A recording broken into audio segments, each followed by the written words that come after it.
Hello and welcome to this, our 79th live stream on where we take your questions on ancient Egypt and the Bible. Now, today's live stream is named after our Monday video where we talked about Kathleen Martinez's vague sighting of a tomb of Cleopatra. Okay. If you want to know more about that, please go look at our last Man Machine alert, and you'll get all the down low and the skinny on what's behind that particular news release. Now, we do have a little bit of housekeeping. First of all, the big debate between myself and Titus Kennedy airs tomorrow at noon Pacific Standard Time on Sean McDowell's channel. There are links to all of this in my community tabs on my YouTube channel, so you can find the link there. Afterwards, I'll also put the link in the description as well. Then, at 4 o'clock on Saturday, we are going to have a live stream. Now, this is going to be an open mic kind of live stream, so we're going to be doing this on StreamYard and allowing people to come in and interact with me personally. So that's going to be really interesting. Now, we'll take any question tonight, but tomorrow at 4, we're only taking questions on the Exodus and the debate. So we're hoping that we've invited a few of my good friends to join us. So we are hoping, and we've gotten, say, a provisional commitment from, say, Michael Jones of Inspiring Philosophy, and he is planning on joining us, amongst other celebrities in the YouTube community. So, with that said, it's going to be a very, very exciting day tomorrow.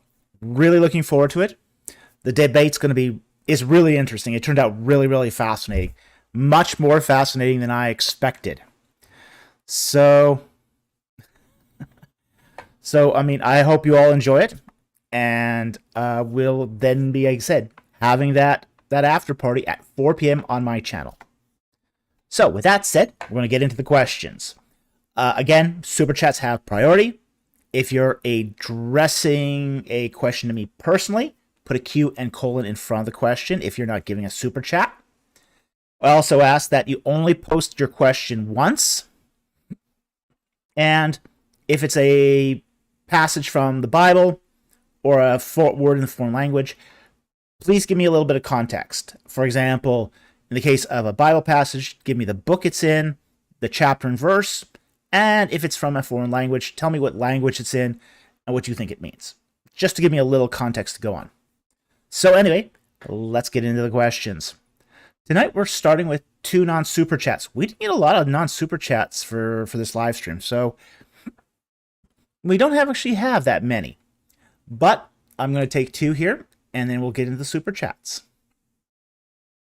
Now, our first question is from Christo Mauis. Do you have an interpretation on Numbers 22, 21 to 39? It seems way too weird that Balaam's donkey talks to him like it's normal, and Balaam doesn't freak out. I don't know if I have an interpretation of it, but this was such a fun, quirky question. I couldn't resist it. I mean, it was just... Now, first of all, we are not told that Balaam didn't freak out. But at the same time, too, Balaam was a prophet. He was a prophet. He saw some freaky stuff already. I mean, after you've seen heavenly host and God and communicated with deities and all that, I don't know if a donkey is all that strange. A talking donkey is all that strange, really. So, yeah. The fact he doesn't freak out doesn't surprise me. I mean, this guy's seen all sorts of strange stuff in his life. to be a prophet is almost to live in sort of a strange place. So I don't think that there's anything extra, let's just say, extra strange in the life of Balaam that a talking donkey would freak him out. I mean, you do see a lot of, even if you're in ministry for any length of time, let's say, decades, okay, you start seeing some strange stuff. Stuff that you never thought you'd see. I mean, I've seen some pretty crazy stuff in my time.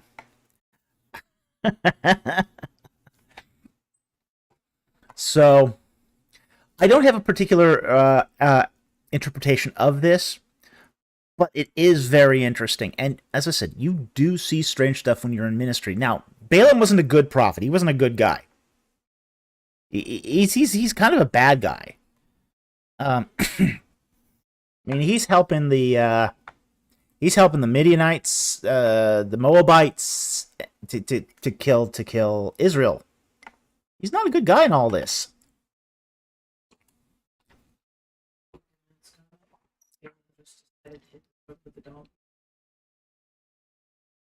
I see Danny DeMent's comment here. He says, Balaam just decided to hit the road with the donkey and a few friends, solving mysteries. So this is the ancient version of Scooby-Doo, huh?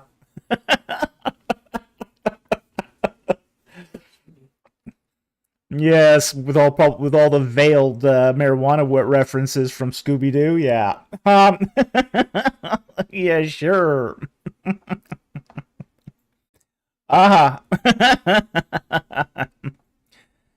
Yeah, so again, you just, if you've got one foot in this world and one foot in the spirit world, you're going to see strange stuff. You're almost guaranteed to see strange stuff.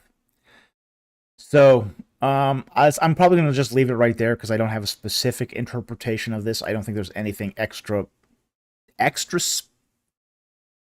nothing that really, and then the angel shows up. Well, yeah, then there is the angel too. We have to. Yeah, well, he didn't see the angel. The donkey saw the angel. The donkey saw the angel and freaked out. And was given the power to speak, to warn Balaam that if he traveled down that path, he would be struck dead. Okay, so there's a lot going on here. This is more than just, say, a parody or a fable. There is an intersection here of spiritual powers and various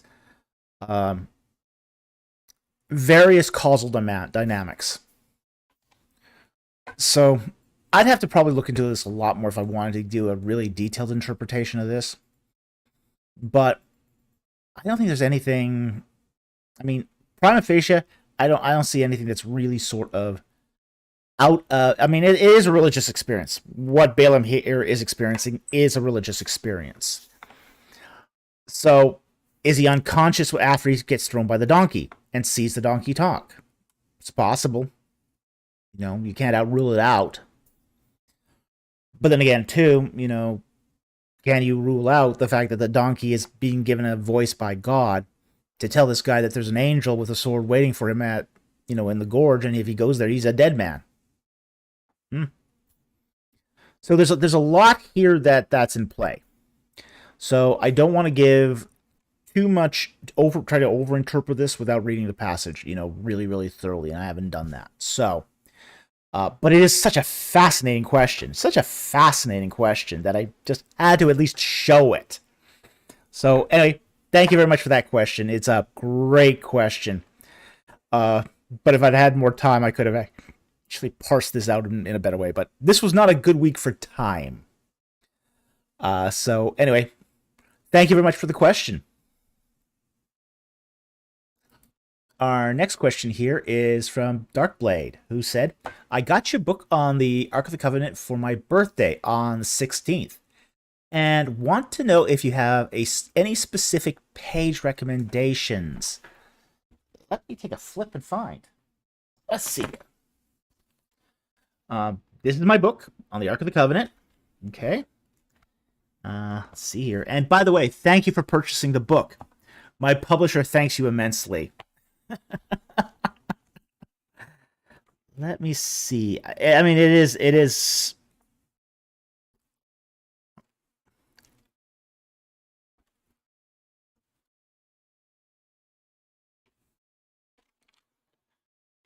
I do very, very much. Let's see.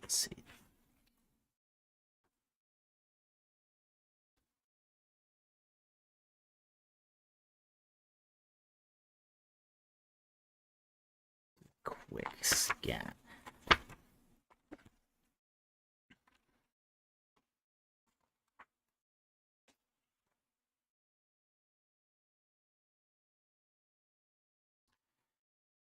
My favorite chapter in this was probably chapter 6. The Ark and Other Extraterrestrial Vehicles. It's really when it's sort of the whole book kind of comes together. So for me, that would be pages roughly 136 to 162, roughly. Some of the best photos are in that book, and there's a lot of photos in this book. There's like 100 photos in the book. So I went through my entire archive to take the photos. I mean, they're my photos. They're almost all my photos. There's a couple that aren't, but almost all of them are my photos or photos I've worked on. So yeah, I'd recommend chapter 6 if you want just a very, very limited range of stuff that sort of ties it all together. So that's, again, one of my favorite chapters. But I also really like the first chapter too, because that really sort of sets the stage. If you just read chapter 1 and say, for example, the story of Bezalel, that will give you enough just on that to give you a good contextual basis for understanding ancient Egypt at the time of the Israelites. And that is from page 4 to page 11. So there's a very small range right there, 4 to 11.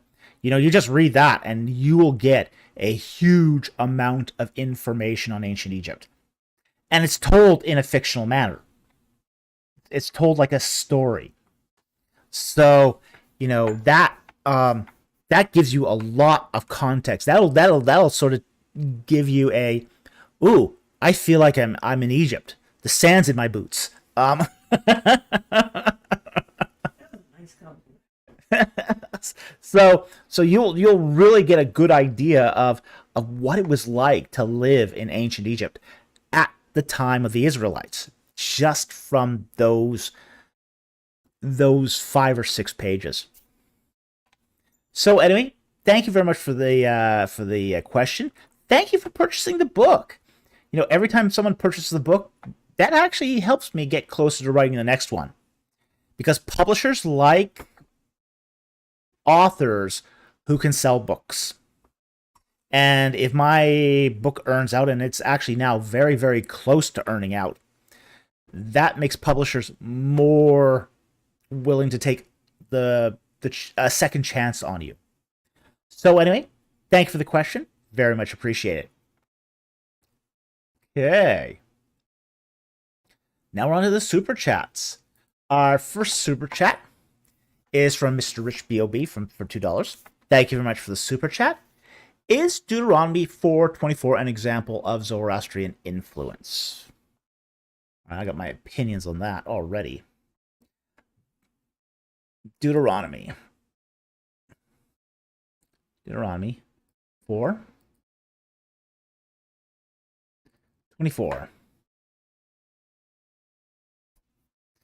For the Lord your God is a consuming fire, a jealous God.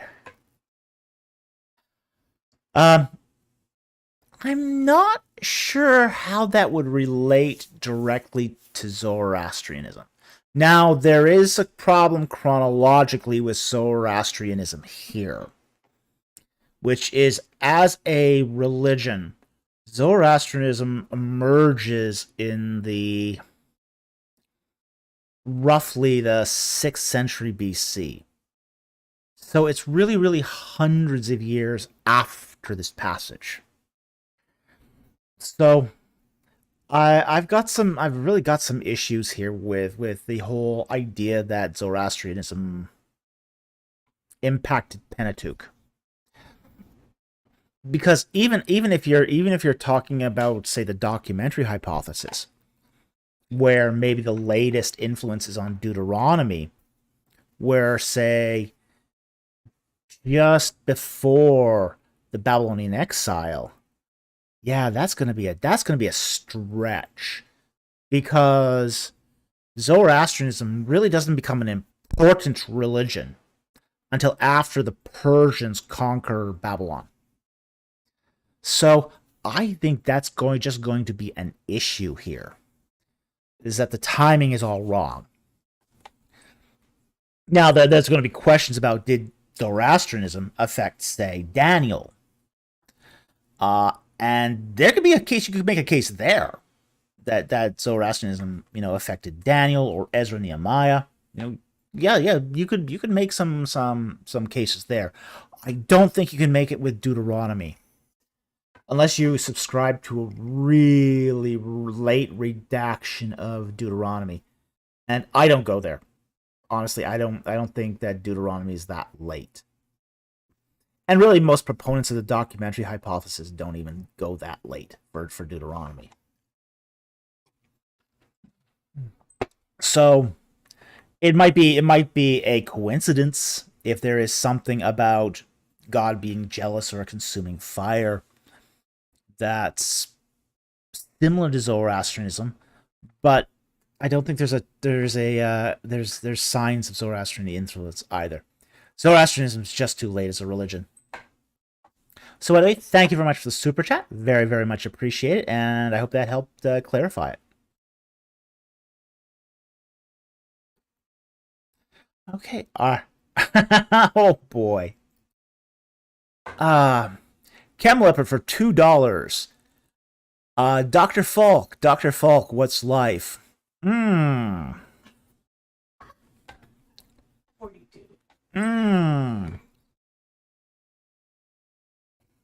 I'm going to reframe that question,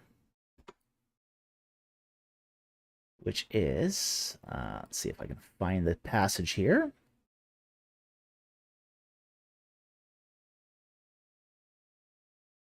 I can find this quickly enough.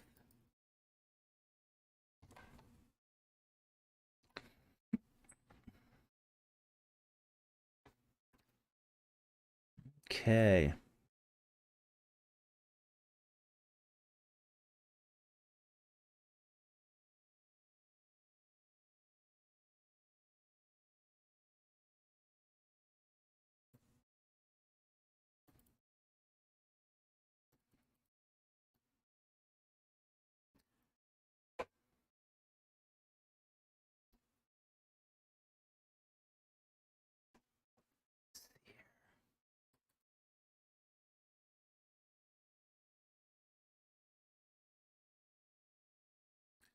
All right, I'm going to give you a vague answer here.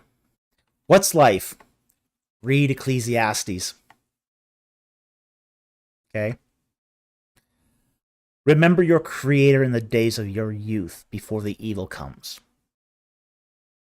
That is the meaning of life. The whole purpose of man is to know God and enjoy Him forever. That's what life is. To have experience with God. That's life. That's the meaning of life. I'm not talking about biological life. I'm talking about experiential life. Life that is eternal.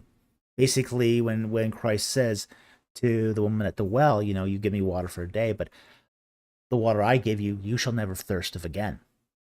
You shall never thirst again. This everlasting water of life. This is the This is what brings life meaning. And Christ said, I have come to give you life, and that more abundantly. Okay? That life is connection. Connection to the divine. Connection to God. Connection to Christ. Connection to His Holy Spirit. That's life. Remember your Creator. He'll be your hope under the sun. You can see it in Ecclesiastes. You can see it in the Gospels. Even in the book of Revelation, where the new heavens and the new earth, and every tear shall be wiped.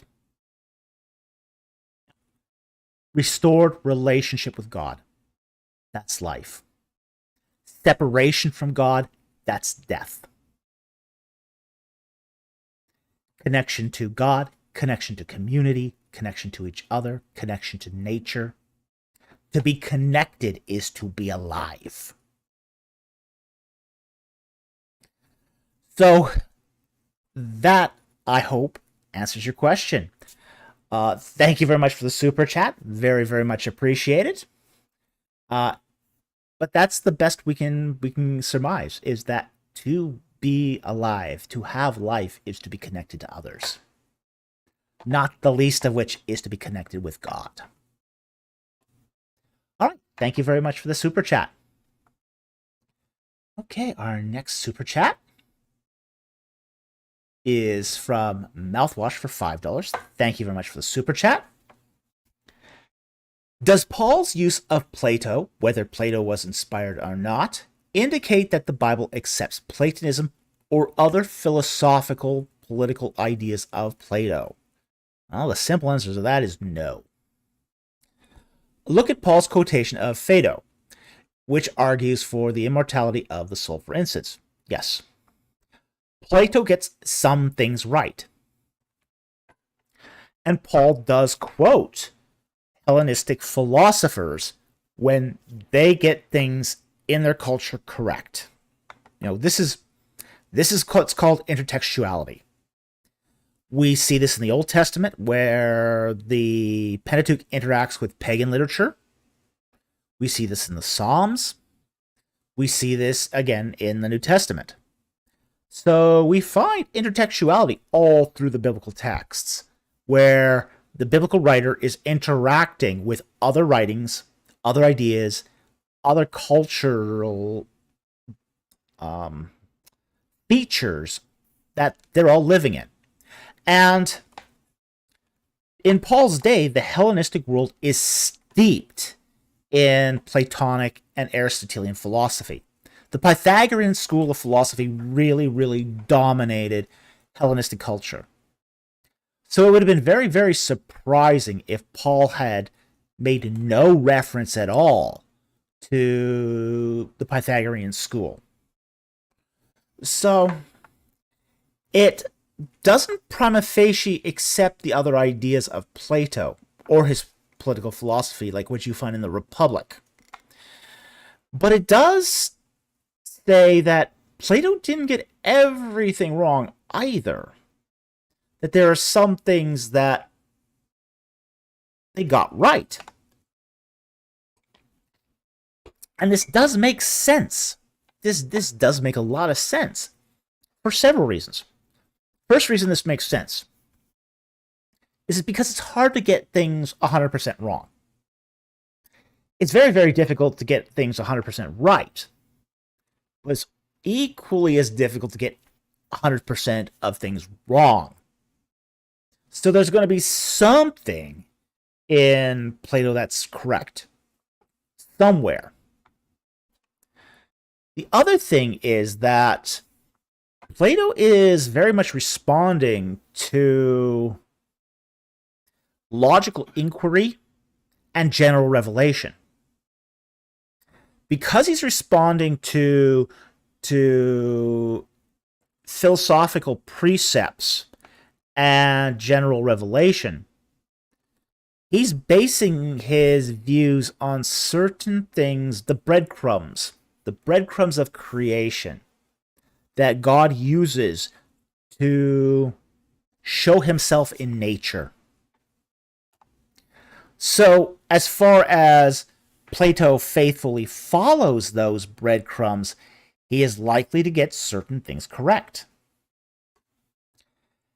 So, there is these aspects of general revelation that you are going to find in the ancient Greek philosophers.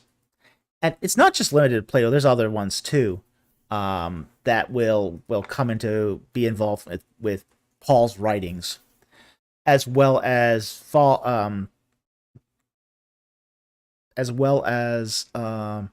be ubiquitous across Hellenistic culture. So it doesn't give sanction. This is the one thing we have to understand: is just because the Bible quotes something from a philosopher or a Second Temple period book, First Enoch,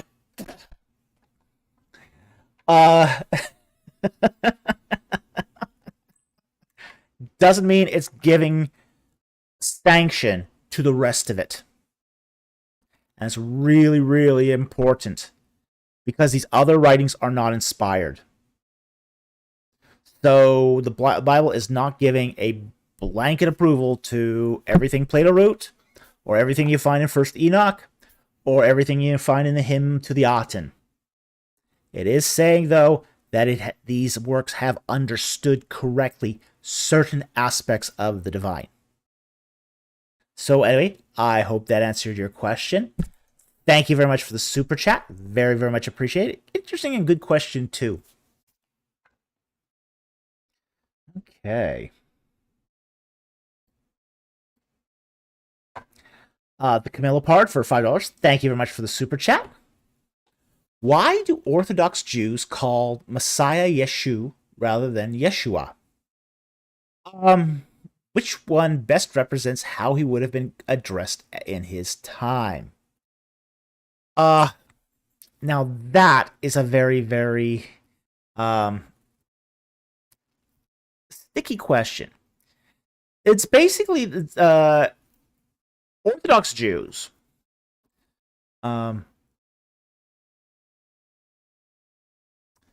When you I don't know if you really meant Orthodox Jews here, because they really don't normally call like, for example, Jesus Yeshu. I think you might have meant Messianic Jews. Okay, so I'm kind of suspecting here that that's what you meant. It was Messianic Jews, not Orthodox Jews, because the Orthodox Jews are still anticipating a Messiah, or at least Israel, the nation of Israel, becoming the Messiah. Now, as far as Messianic Jews, a lot of them do say Yeshua. I don't know. I haven't heard this calling Messiah Yeshu. Nevertheless,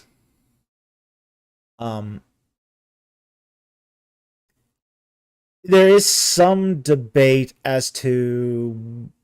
I mean, Yeshua. It comes from Joshua. That's really Yeshua is, and it's Yehoshua is the original Hebrew. So it's Yehoshua, and Jesus would have been called Yehoshua in the first century, at least amongst the Greek and Aramaic speakers. Okay, Yehoshua converts into Iesu in the Greek, and that is translated into Latin in the Latin Iesus, which we are from where we get Jesus. Okay, so I see your last comment. I just meant calling Yeshua Yeshu. It's an abbreviation. It's really an abbreviation. Okay. Didn't mean to imply that they call Yeshua the Messiah. Okay. All right. So, it is. I think one of the reasons why maybe Orthodox Jews use this abbreviation is so that there's a difference between Jesus, as in Yeshu, versus Yehoshua, which is Joshua. Okay. Both Yeshu and Yeshua are abbreviations. They've dropped certain letters out of just to abbreviate it. But in Jesus' time, he would have been called Yehoshua. That's what he would have been called. So that's really sort of the history of the etymology there. Is that in Jesus' time he would have been Yehoshua, and then as time goes on, there's this sort of need to differentiate between Joshua and Jesus, or Yehoshua and Yeshua, or Yeshu. Because here's the thing, many Orthodox and other Jews will call Yeshua also Joshua, also Yeshua. So it's a common contraction of the name. It's a common contraction of the name. But in the first century, he would have been Yehoshua. So anyway, I hope that answered your question. Thank you very much for the super chat. Very, very much appreciated. Okay, our next super chat is from Brick Creation for $5. Good to see you here tonight. Hi, Dr. Falk. Did Nebuchadnezzar set up a canopy at Tapanis like in Jeremiah 43, 9-10? Also, did he take spoil from Egypt or Elephantini like Ezekiel 29:19? Okay. As I said, in a previous live stream, the evidence for Nebuchadnezzar's army raiding Egypt is thin, but it is present. We do have some indications that they did do this. Now, Nebuchadnezzar II never personally went to Egypt. We do have, though, evidence of a Babylonian raid, where they're basically more or less marauding up and down the Nile, just stealing everything they could get their hands on. So, as far as setting up a canopy, that's figurative language. Let me just look up something real fast here. See if I can just. I did write a commentary on this passage once, and I just want to see try to recall what I had said about my own work here. So,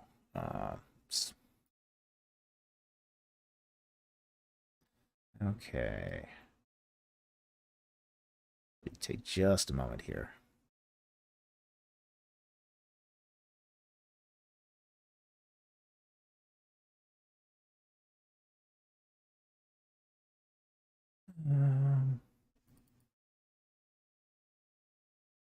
It's not that one. So the prophets.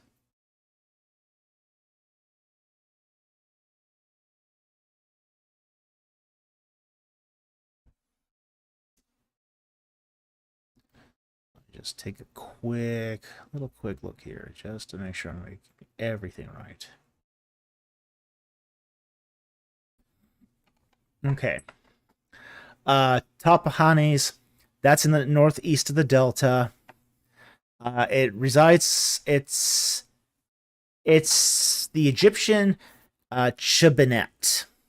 Okay. And it is on the southern bank of the Pelusiac branch of the Nile. It's near the estuary, but west of the border fortress of Charu. And it's quite conceivable that they sort of set up their raid from that junket. Okay, now Tebanet is a town. As I said, it's after Charu.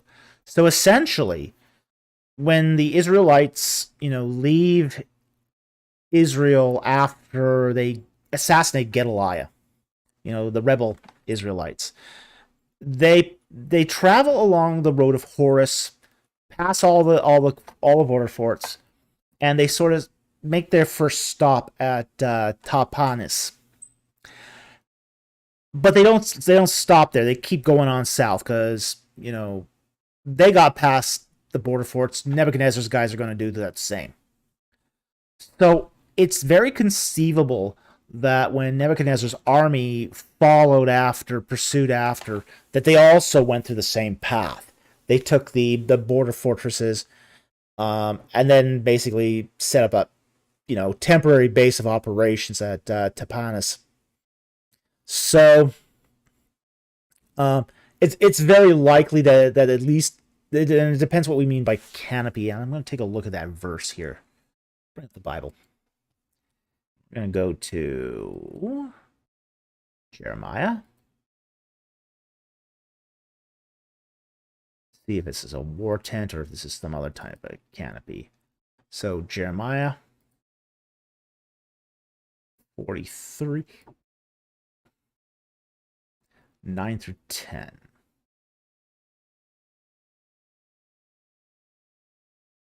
Okay.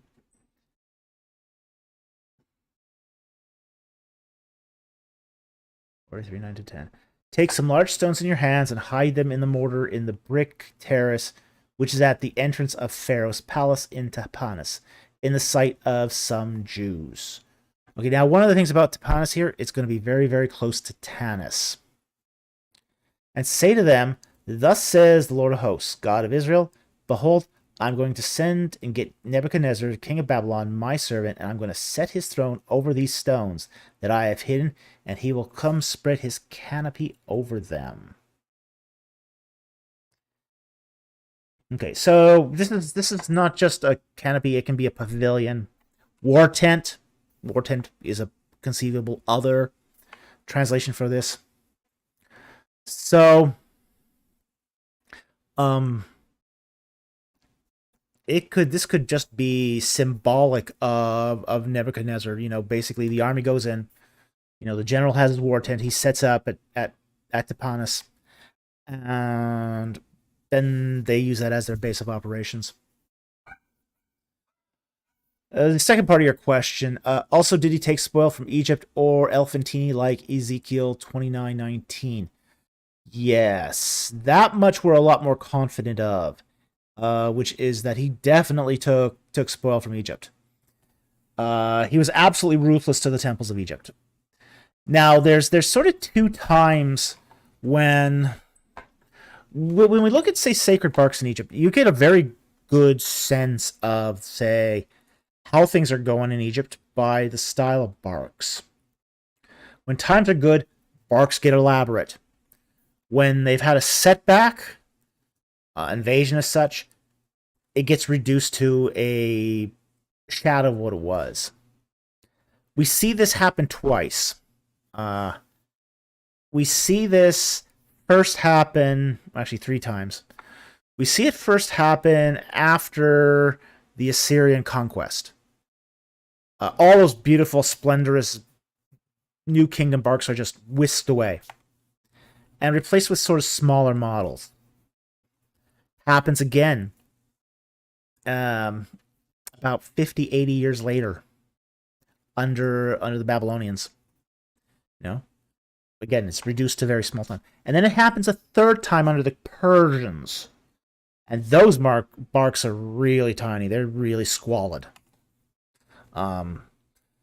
Really, the harsher the occupation, and the more the plunder, the smaller the barks get. So Nebuchadnezzar doesn't do half as much to the Egyptians as, say, the Persians do. The Persians really do a number on them. But Nebuchadnezzar does also, and so do the Assyrians. So, anyway, as I say, we got more evidence that they took stuff from Egypt than we actually do of the invasion itself. But that's really the only plausible explanation for that rise and dip that we see following the Assyrian occupation and conquest, and then the assassination of Gedaliah. So anyway, thank you very much for the super chat. I hope that helped answer your question. Very, very much appreciated. It's an interesting question. I wish we had more evidence of this, because we do have some evidence. We just don't have a lot of evidence. So anyway, thank you very much for the question. Okay. Our next super chat is from Pablo Andres for 1999. Thank you very much for that super chat. Dr. Falk, can you look at Useful Charts channel? He has a vid on Moses existing, but the Exodus just being a tale, and he says, in a responding to Bible comments, end quote, that there is evidence there was no conquest. Love the work you do. Oh boy. We got evidence for the conquest. We do have just the destruction of Hatzor. That late Bronze 2b destruction at Hatzor is really clear. We have also the late Bronze destruction at Jericho, which was found by Garstang. We also find that occupation at Jericho right up to until late Bronze 2a, the end of late Bronze 2a, and after that site leveling. So there was probably a destruction after that. In all likelihoods, that's when the destruction took place. We also have evidence of the late Bronze altar site at Mount Ebal, late Bronze 2, early Iron Age 1. We also have various Israelite settlements spring up in late 13th, early 12th century, all across the Judean foothills. So, if that's not evidence of a conquest, what's your standard of evidence at that point? Because, everyone agrees that those are Israelite settlements. They just sort of spring up there. And there's things about this that, it seems really strange to have the idea that Moses existed, but the Exodus is a tale and there was no conquest. Very odd view. That's a very, very odd view. I have resisted watching Useful Charts. He seemed to me very much like a dilettante. So I'm not really that fond of engaging dilettantes. Maybe in the new year, I might do some more popcorn reviews. And at that point, I might take another look at Useful Charts. There's a few people that have been making the rounds recently that I would love to do a popcorn video of. So, he might end up back on the list. Okay, so I will leave it at that for now. But thank you very much for the super chat. Very, very much appreciate it. Okay, our next super chat here is from Eddie P for $10. Thank you very much for the super chat. And he asks, what are your thoughts on the growing rift between biblical, ancient Near Eastern studies and theology departments? Ooh, great question. How would you argue the need for biblical studies, ancient Near East, to a theologian? Wow. Yes, this is a really growing rift. At one point, biblical theology studies theology departments had a lot of ancient Near Eastern studies. There was a time when people who were ancient Near Eastern specialists were also in theology departments. That's no longer true. One of the problems here is that hedge protection has grown up. Now, part of the reason for that hedge protection is the dominance of New Testament studies. Now, New Testament studies dominating seminaries is nothing new. Okay? But the worse things get financially for seminaries, the more New Testament studies tends to dominate. So it's almost inversely proportional. When times are really good, you get a lot of ancient Near Eastern studies flourishing at these institutions. When times are really bad, The New Testament studies dominates, and they tend to toss out the ancient Near Eastern stuff. There does seem to be this sort of, and there's this one seminary that just, I'll keep nameless to protect the guilty here, who they had a ancient Near Eastern studies department, which did archaeology, that made money. Now, if you understand how finances work at religious colleges, departments that make money are rare. Most departments lose money. You have to get outside funding to come in to try to support the department, to do more research, because most departments are hemorrhaging cash. They hemorrhage cash. This particular school had an ancient Near Eastern archaeology department that was actually earning money, not losing it. And this is but the seminary as a whole was losing money, and a lot of it was losing money, losing enrollment, and basically the board went up into a prayer meeting and came to the conclusion, oh, we've lost our way. We've stopped focusing on the New Testament. So they fired the entire archaeology ancient Near Eastern department. Gave them all their walking papers. Shut down the department. And basically hired a bunch of New Testament people. Kid you not. Kid you not. Obviously. Now, surprisingly, it wasn't surprising that this did not fix their financial problems. In fact, it made them worse. Made their financial problems even worse. Because now they no longer had this profitable department that was making so much money that it could give to other departments. It now had a bloated, expensive, money-wasting New Testament department. It was terrible. It made no sense educationally.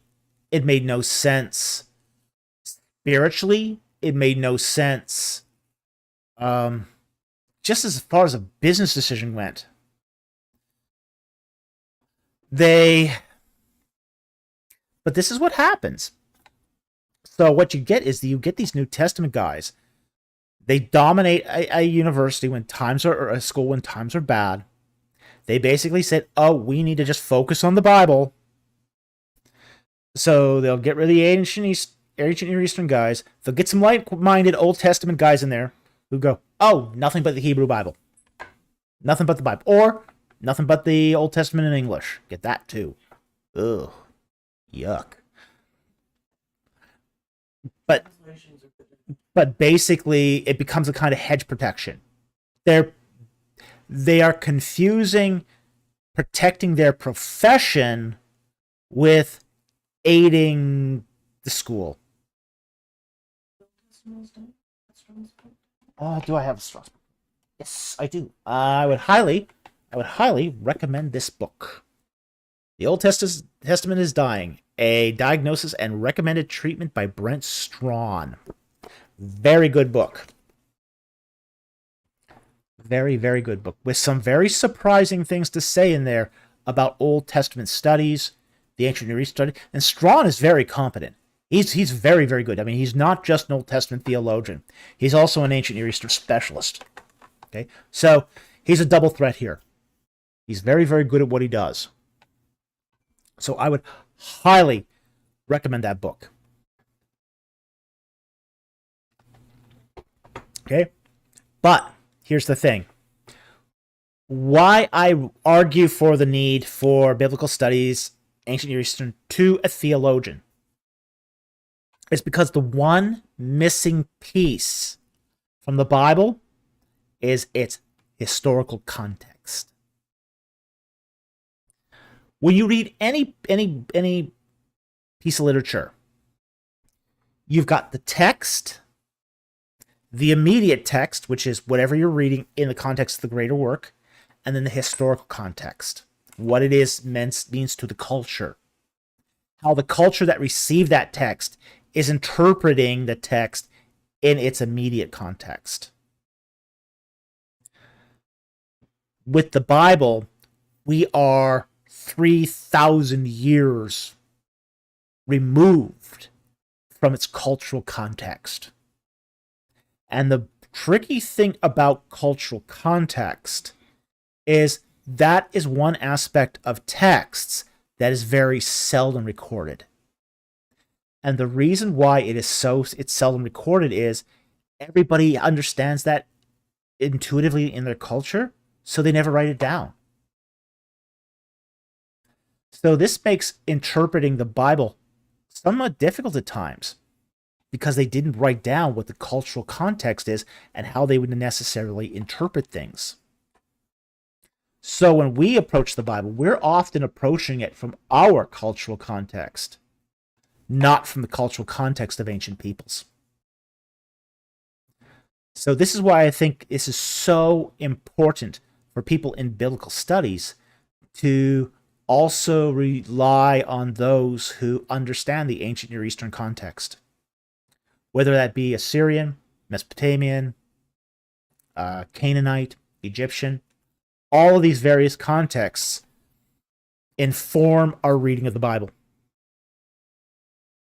You see, this is why I'd love to do, say, a work on the Exodus, because there's so much there that is contextual to ancient Egypt that you can get some really, really rich readings out of the Bible if you understand the context.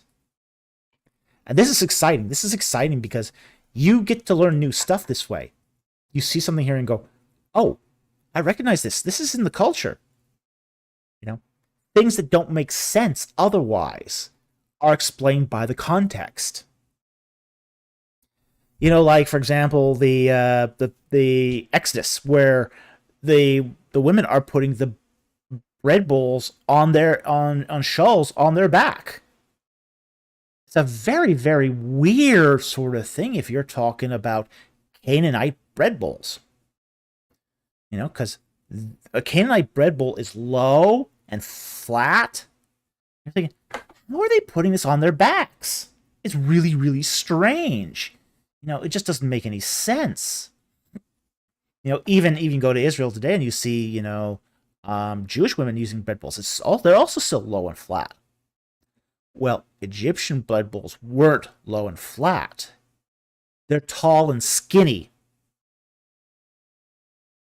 And they're actually sort of stacked together inside of a kiln, kind of like a honeycomb. So it's something that when you see this, and then you see pictures of Egyptians, you know, they're putting stuff in a shawl over their shoulder, big cylindrical thing that's just sticking up out of their back. It's like, oh, yeah, Egyptian bread bowls are treated like cylinders, tall cylinders. That's how they're carrying them. Once you see that, it just clicks. But you have to know the context. Otherwise, it doesn't make a whit of sense. And I think that's something really, really important. Is you need the ancient Near Eastern study to inform the biblical studies, because oftentimes our interpretations coming from our particular cultural context are wrong, and badly wrong. This is why we also can't rely on nudist scriptura.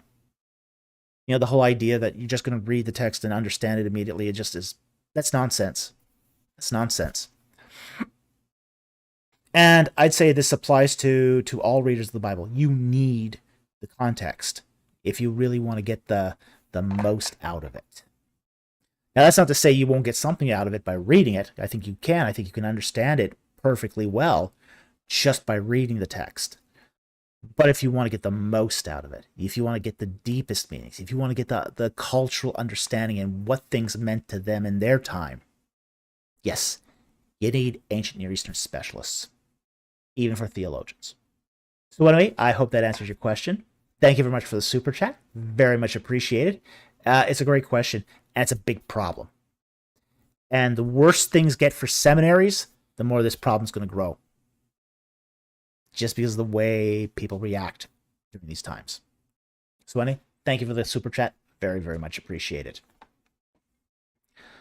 Okay, our next super chat is from Catfrack3 for $5. Thank you very much for the super chat. Thoughts on the Canaanite, I think you mean tomb, found at Tel Lachish. Is it as revolutionary as its finders, SDA University says? Well, that is going to be the million-dollar question. Okay, we know a few things about this tomb already. We know it dates to the time of Ramses II. How much we know? We know it's a fairly large tomb. It's full of pottery. It's chocked full of pottery. There's a lot of pottery there. The ceramic topologist who studies that tomb is going to be like a pig in mud. I mean, he's going to have a grand old time because there's just so much diversity of pottery there, such huge volumes of it. But that's unfortunately all we know right now. Or, are you talking about the comb? Oh, you are talking about the comb. Sorry. I thought you were talking about the tomb. No, yeah, that tomb's good too. Oh, the comb. Okay, I know what you're talking about here. Yes. Pull that up because I did see that. Yes, I did this. This was in Science News. Okay, I now what you know what you're talking about. You are talking about a comb. This is a lice comb. I'm sorry. Okay, this is a lice comb that was found at Tel Lachish. It dates to about 1700 BC. It is we do find these lice combs in Egypt. They're essentially made of elephant ivory. Okay, they're made of elephant ivory. So this is an imported good. Okay? This is an imported good. It has basically it's used to basically comb lice out of your hair. Lovely. Okay. And it has a sentence on it with a phonetic alphabet. Okay. And it is the earliest inscription of Canaanite that we find in the Levant. Or actually in that area of Canaan. Now, I don't think one thing I will say is I don't think it's the oldest alphabetic inscription. The oldest alphabetic inscription we find is at el-Marah, and that dates to about 2350 BC. So this is not quite as old as that.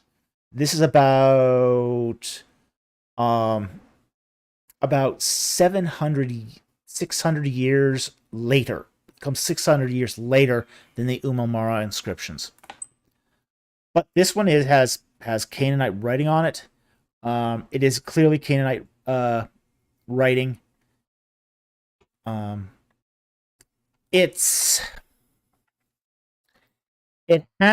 been Garfinkel translated this as roughly, may this tusk root out the lice of the hair and the beard. Okay, so it was a man's comb. This is a man's comb. Okay, that's, I think, about all we know about it right now. Okay, so it does.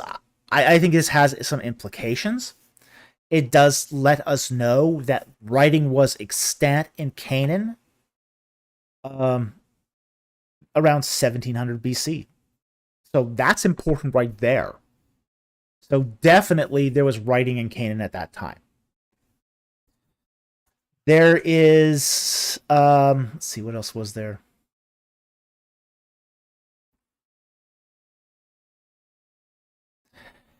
It does seem to be roughly contemporary with some of the early alphabetic inscriptions found in Egypt. That's also important. Now, this is going to wreak havoc on, say, Douglas Petrovich's early Proto-Sinaitic inscriptions hypothesis, but I mean his hypothesis has pretty much been debunked anyway at this point. But yes, I mean they did make these combs in Egypt. Egypt did import ivory for this purpose. We find combs like this in Egypt, going all the way back to the Nagata II, Nagata III period. So we find combs like this in pre-dynastic Egypt. None have writing on it like this, though. So it looks like that this comb was was made in Egypt or imported. You know, the ivory came from Africa, was imported into Egypt. The Egyptians made a comb out of it, and then the Canaanites added their own writing to it.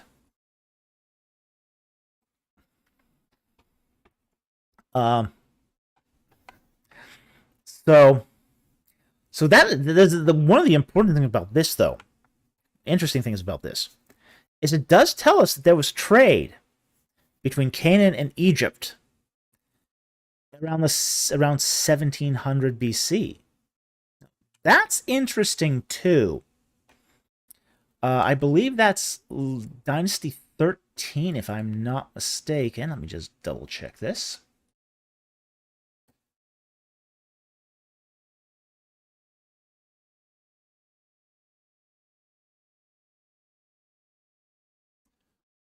So let me get that up here.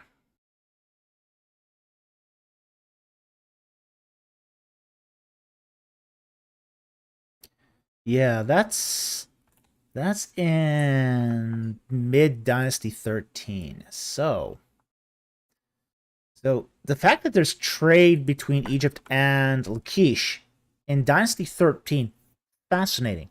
Very, very interesting. And the other thing I think is very interesting about this, too, is this is roughly contemporary with the time of Abraham. If Abraham is roughly around 1725. So there's a lot of things going on in Canaan at this particular time. So some very, very interesting, say, correlations. So this comb could have been in use when Abraham's wandering around Canaan. Possible. So anyway, that's probably all I can say about it right now. I really want to see the peer-reviewed journal on this one. I think it would be very, very informative to see, especially the epigraphy on this one. I think the epigraphy on this one's going to be very interesting. But anyway, that's about all we got for now. We don't have anything more than the life science article, to be honest. We can sort of figure out some of the implications from that. With the life science articles, I don't like life science. I've got some beefs with life science. One of the things with life science is you've got to understand that there's not a lot of vetting with a lot of their articles. They sort of roam the halls of theological conferences like Azor, particularly Azor, SBL, and they go from paper to paper looking for hot stories that they can put on their website. A lot of, say, and sometimes they have to go back and they've got to go, ooh, yeah, this is not so accurate. We've got to retract this. So life science hasn't had the greatest track record of this stuff. So I kind of am a little cautious with anything life science says. However, I will say this one's interesting. This one's interesting, and I think if it pans out, if it works out the way we think it's going to work out, I can't wait to see the peer-reviewed article. This one, I don't know if it'll be a revolutionary. I don't think it'll be revolutionary. It's It's not like Mara. It really doesn't add a lot to our understanding of things. It fills in some context. It fills in some history of the Canaanite written language at a time where we have no inscriptions. So that's interesting. That's very provocative. Revolutionary? Maybe, maybe not. So we'll see. Anyway, thank you for the super chat. Very, very much appreciated. And great question. Once I understood what you were asking. Okay. All right, let's go on to Twitch it now. Okie dokie.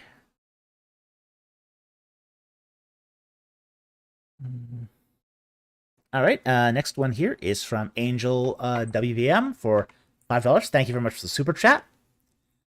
And he asks, when do you date the life of David? And do you know of any good scholars that specify in this time period and the First Temple period? I'll give you the answer to the first question, which is, when do I place the reign of King David? I place him around 1008 to 996 roughly. And it's the dating for David is very rough. Part of the problem is he is said in the Bible to reign for 40 years. The problem is there's an idiom here. There's an idiom. It's that nasty 40-year idiom again. You know, David is said to reign for 40 years. And then Solomon's said to reign for 40 years. So it's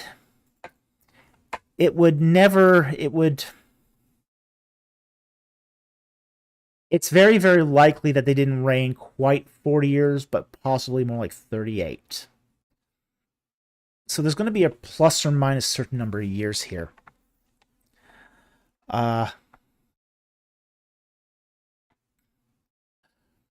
So anyway, now as far as scholars who are leaders in, say, the Davidic period, I'd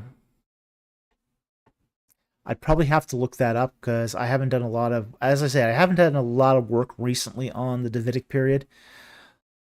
I might change that when I'm thinking of doing some more stuff on, say, King David, the Davidic period, the divided monarchy, a Shoshank, that sort of thing. And at that point, I'll probably do a lot more reading into this. Copious free time and all. So this would be one of those advantages where if I had the time, if I had that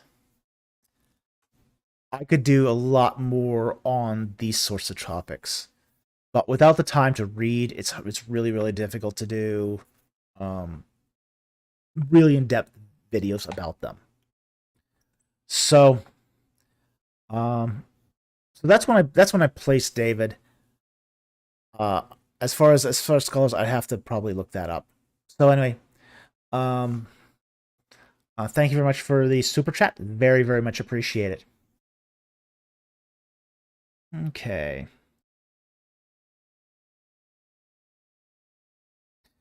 Another super chat here from Angel WVM for $5. Thank you very much for the super chat.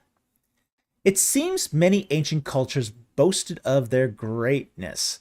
Was Israel an unusual culture for recording many of their failures? Yes, it was. Now,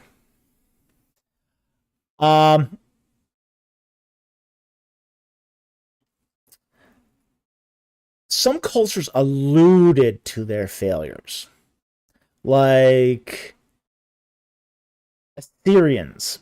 They sometimes alluded to their failures. Not always. Not always. But sometimes they'll record their defeats, especially if it's a succeeding king, recording, say, the defeats of a predecessor. Because that shows that the predecessor wasn't as good as the current ruling king. So some Assyrian kings rubbish the kings of the past. We also find this among Hittites too. Hittites will sometimes rubbish the kings of the past.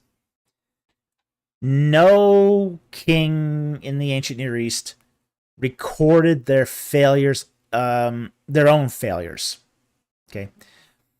And Egyptians didn't record failures at all. This is just something, I mean, this was verboten for Egyptians. Egyptians never record failures under any circumstances. A part of that is metaphysics. The Egyptians believed that the writings in temples were offerings to gods. So they're not going to give a spotted lamb. And that would be what recording your failures would be in an Egyptian context, is offering the god a spotted lamb. But generally speaking, kings in the ancient world did not record their failures. So Israel was very unusual for recording as many of their failures as they did. And they recorded a lot of them. But I think some of this comes down to as well that Israel was a theocracy. Really, when you get right down to it, it's a theocracy. It's not so much a monarchy. It is in one respect. I mean, the civil rule is done by a king. But the real governance is the theocratic institution of Yahweh worship. That theocratic institution did not have any problems with pointing out the missteps, mistakes, blunders, errors, sins of the civil government. Because all that is sort of working into, say, what Yahweh permitted. Nothing is outside of Yahweh's control.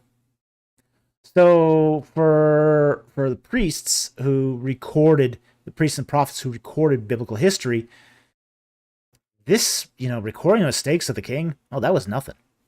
That was just, of course, he's the king. He's corrupt. He might come to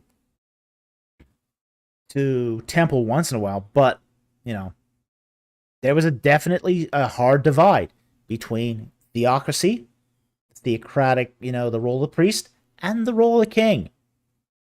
Very, very hard divide. A king could not become a priest. And because a king could not become a priest, he was not influential in the religious structure of the nation. So in many respects, the unusual culture of Israel, in its separation of the religion from the state, gave the religion the power to record the failures of the state. So it's very unusual for the ancient Near East. Exceptionally unusual. We don't find this anywhere else in the ancient Near East. It's only found in Israel. But that's also, too, because in other parts of the ancient Near East, the church the religion and the state were one and the same. Like, for example, in ancient Egypt, every king was the high priest, like Pharaoh was the high priest of every cult in Egypt. Ultimately, the priests answered to the king, not the other way around.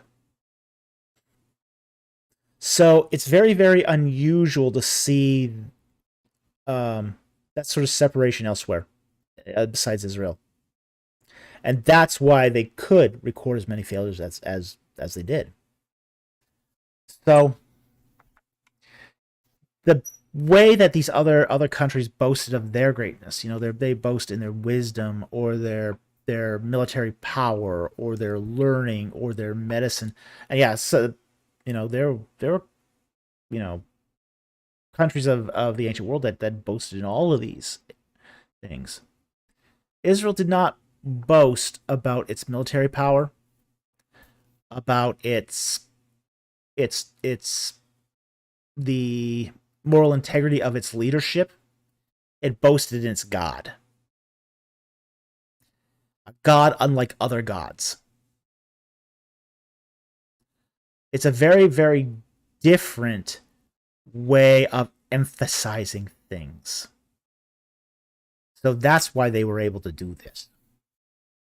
So anyway, I hope that answers your question. It's a good question. Thank you very much for the super chat. Very, very much appreciate it. Okay. Our next super chat is from Billy Ningen for $20. Thank you very much for the super chat. Dr. Falk, the Torah reflects multi-languages, law, history, finance, culture, and literary abilities. Would Mosaic authorship be highly unlikely given the low literacy rate and limited access to documents in the ancient Near East? God bless. Okay. Well, part of this thing is going to come down to the fact that Mosaic authorship is not unlikely because illiteracy amongst the upper class wasn't that bad. We have to realize that Moses grew up in the house of the vizier.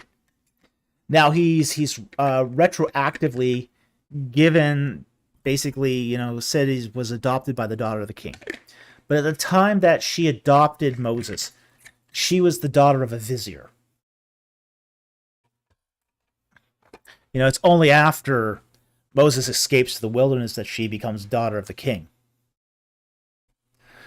So Moses is growing up in the palace of Horemheb at Avaris. In the palace of Horemheb, Moses is exposed to many things. Okay. Now we have to understand these palaces are as much not so much royal palaces like you find at Thebes. They're more administrative centers. They're the house of the important officials. In this case, the vizier of Lower Egypt, who was Ramses I. He also, but one of the perks of growing up at a royal residence is also being part of the we would have had access to the royal coff. Now, the coff is essentially kind of like a school. It's a school where Egyptians trained scribes and royal children. So Moses would have had access to scribal training. He would have easily had access to scribal training. So he would have learned how to write ancient Egyptian, all forms of it, at least at the time. So he would have been able to read Middle Egyptian. He would have been able to read and write Late Egyptian. Being that he grew up at Avaris, he would have known how to communicate in the local Amoritic Semitic dialect. He also probably would have been trained to write in Akkadian. So this opened up a huge amount of literature to him. We also know, too, that the Egyptians made reader copies of many texts. We find lots of reader copies of, say, the prophecy of Nefertiti. We find also that in certain royal districts, there was also access to Akkadian literature.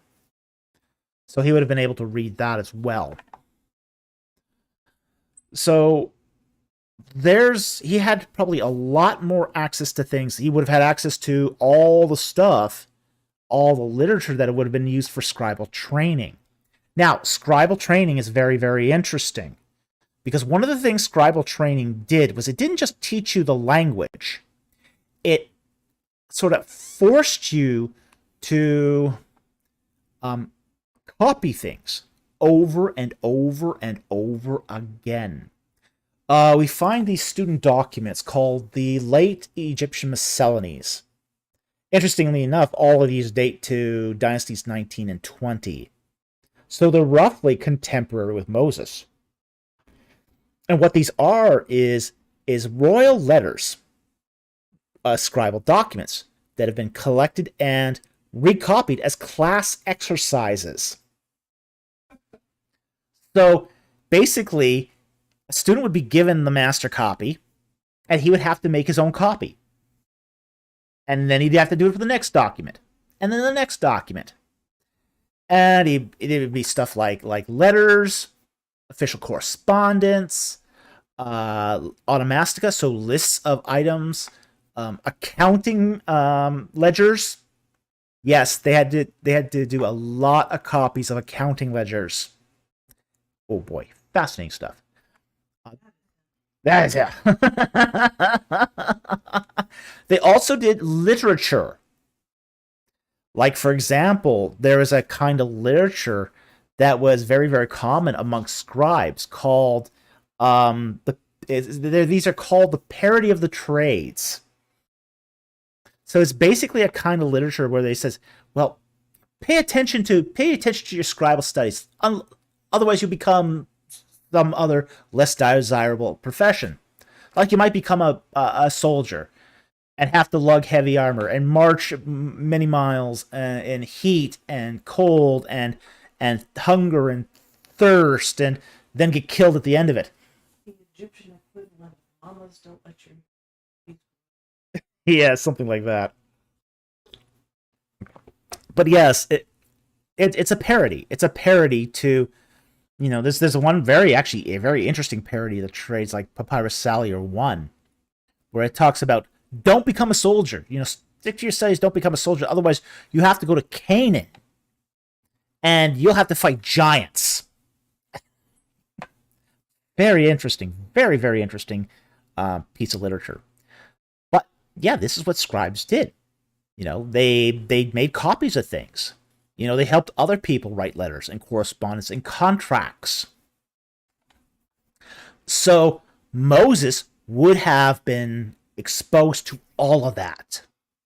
He would have been exposed to treaty contracts, civil contracts, have to write receipts, letters and official correspondence, and of course high literature too.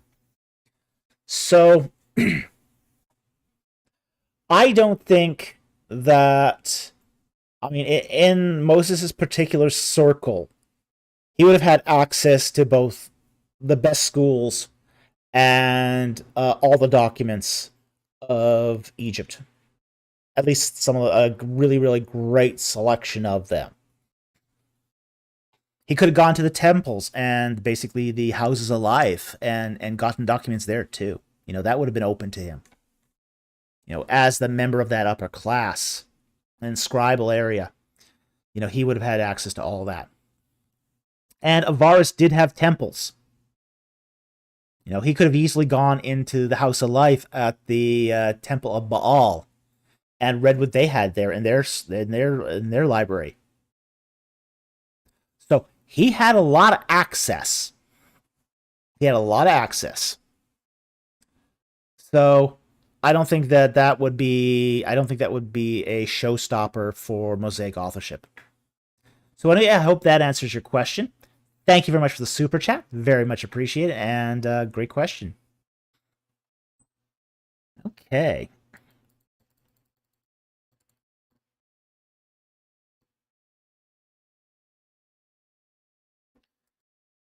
Destiny Knight 77 for $19.99. Thank you very much for the super chat. When I see the apostles preaching Christ from the Old Testament, they never use what I consider to be clear messianic prophecies like Isaiah 53. Is there a reason why? Why do they choose the Old Testament text that they do? Ooh, that is a very, very interesting question.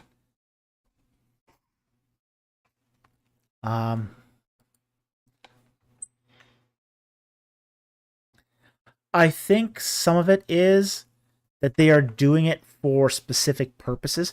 Here's one of the things, I don't think they really needed to take the obvious messianic prophecies. Now, sometimes they did, like Psalm 2. Psalm 2 is obviously messianic prophecy, and yet the writer of the book of Hebrews uses it. But then again, you get other things like Isaiah 53, where it's still obvious, but the apostles don't use it. But they're also, too, looking at this through other lenses as well. They're sort of probing this sort of the nooks and crannies of Scripture. It's almost like, well, yeah, it's easy to use everyone would just automatically assume that the easy bits of Scripture will be used. But is that a really good test of apostolic authority or even Christology? I think one of the things that I think is indicative of apostolic authority as well as high Christology is the use of, say, more obscure texts. It shows that these people weren't illiterate. As I said, anyone could use Isaiah 53 to prove their case for a high Christology. But everyone already knows it refers to high Christology, so why bother? So I think here that a lot of why they chose the Old Testament text they did was because it fit their particular needs when they wrote.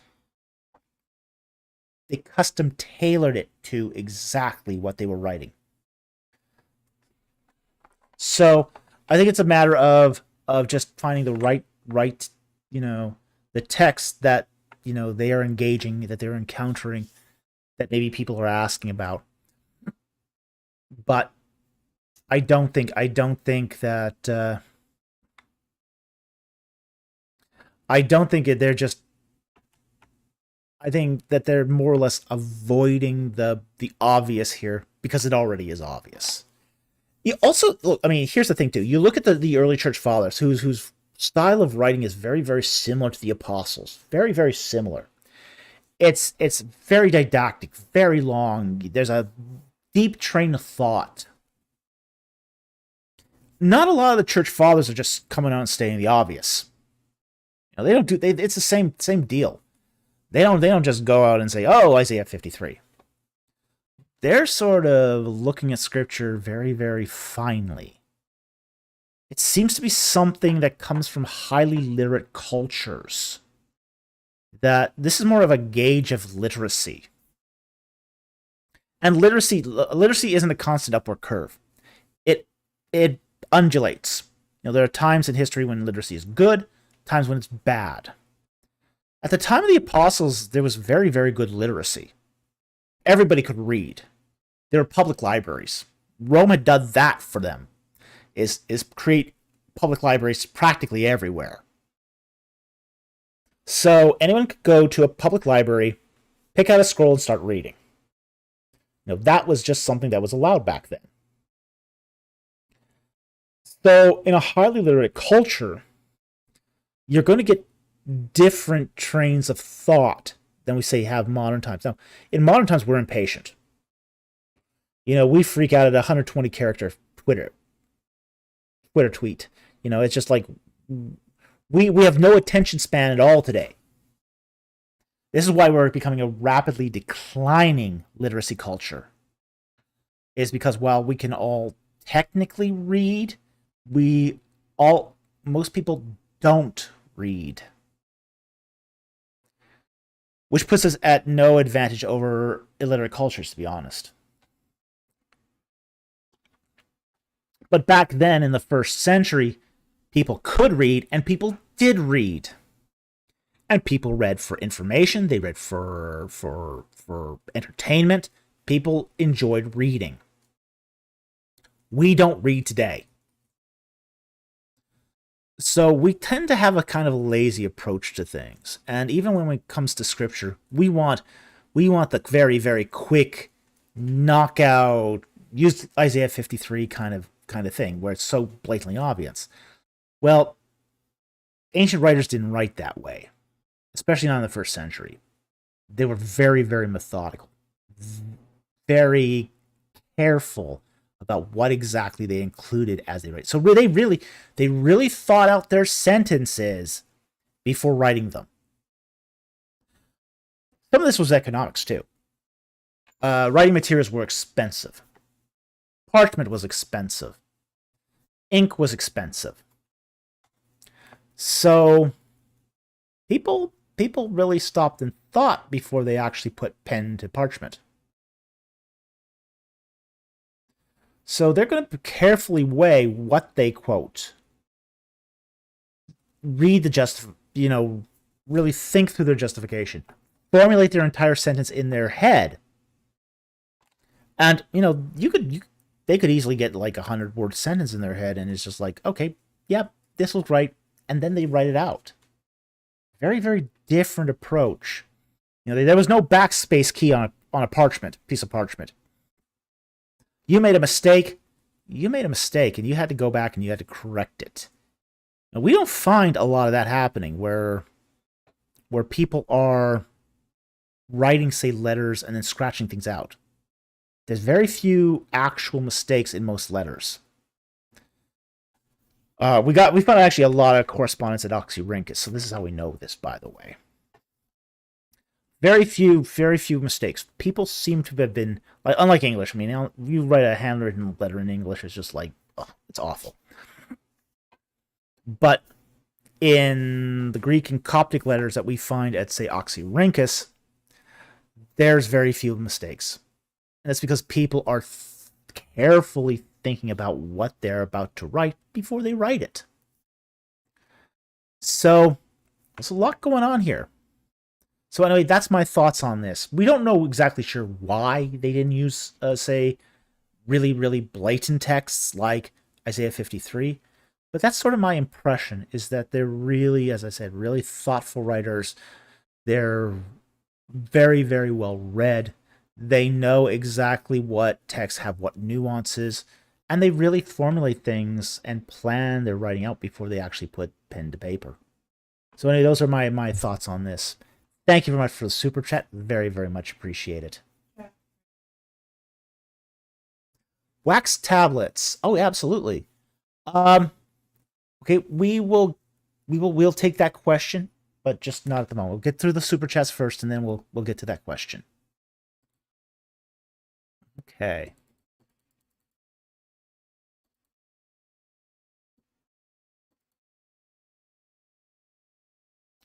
The Camille Part for $5. Thank you very much for the super chat. Shabbat Shalom. Did the Magi use astrology to find Yeshua? Is astrology prohibited in the Bible? If so, why were they not condemned? Okay. Actually, several reasons for all of these. Okay. Did the Magi use astrology to find Yeshua? Almost certainly they did. Now, the way astrology works is a little different. They basically used astrology and conjunctions along with an interpretation book. And we do find several of these in Mesopotamia. So basically, when a certain star is in a certain constellation, it means you take that conjunction, you look it up in a book, and it tells you what to expect. So these interpretation books were common in the ancient Near East. So that's the sort of astrology they're doing. They're not just looking at the stars and going, I'm channeling this. No, they're not doing that. That's not like modern astrology. It's very, very codified. They don't go off script with their astrology. There's a meaning tied to very, very specific conjunctions and an alignment of stars and planets. Very specific. So, they must have had something that basically said, oh, on this conjunction, there's going to be a super special king born in the West. So, or a epoch changing thing, something like that, So we don't know exactly how they interpreted it, but they invariably used a kind of astrology to do this. But I think it's more along the lines of, say, astrology guidebooks than it is, say, for example, more healy-feely modern astrology. So it's a very different kind of astrology. Okay. Now, next two questions are a bit more tricky. Is astrology prohibited in the Bible? It was considered a practice of cults. Not cults, I'm sorry. Canaanite religions. It is not allowed. Okay? But it's not exactly prohibited. Now, there are some it is sort of lumped in. We don't have a specific prohibition against astrology. But we're also told not to do the religious practice of the Canaanites. And the Canaanites did practice astrology. Now, there are some sort of practices that are allowed. Dream interpretation. Okay, there's no prohibition and nothing that, say, prohibits dream interpretation. There's no prohibition against certain divination techniques, such as the Urim and Thummim. Sorry. We find the apostles throwing dice. Yeah, it seems kind of shady to us today, but that was common. Throwing dice. They called it lots in some translations, but it's essentially dice. To pick the next apostle. After the death of Christ and Judas. They had a spot to fill. So they used dice to determine who is the replacement apostle. This was very, very common. And even accepted amongst Yahweh-believing Jews. The fleece is another example of divination, where you throw a fleece out, and if it's wet, it means one thing, and if it's dry, it means another. Okay, so there was kinds of say practices where people made inquiries of God that were permitted, but astrology is really one of those things that it's not condoned. Like, unlike those other practices, like where the interpretation of dreams or the dice and all that, it's condoned. It's allowed under certain circumstances. In the case of astrology, it's not allowed because it's associated with the Canaanites. Now, if this is one of those practices that is prohibitive because it's associated with the Canaanites, why aren't the Magi condemned for this? The fact is, they're pagans. Just simply put, they're heathens. They don't know better. They don't know any better at all. They're coming seeking the Jewish Messiah, the Jewish king who was born. Okay? God doesn't condemn you.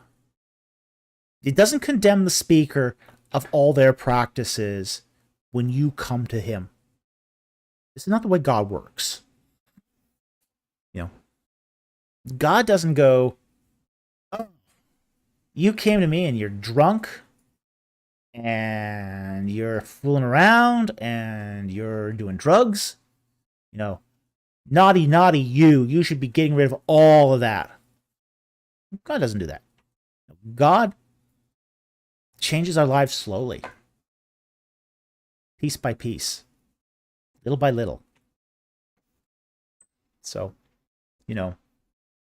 they're not condemned because they don't know any better. They don't know any better. They're doing what would have been very, very common in their religion, which was probably Zoroastrianism. They were probably practitioners of Zoroastrianism. So they've got a prophecy. They're following it. It's leading them to God. But God's going to take his time. So that's why they weren't condemned, because their practice of astrology isn't condoned, but it's also not condemned either, because God's going to use that for his greater glory. So anyway, I hope that answers your question. Thank you very much for the super chat. Very, very much appreciate it. Okay. Our next super chat here is from Nick Felstead for $10 Australian. Thank you very much for the super chat. Yay! Made the live stream. Thanks, Dr. F. Well, you're most welcome. And thank you very much for the super chat. I'm glad you made it too.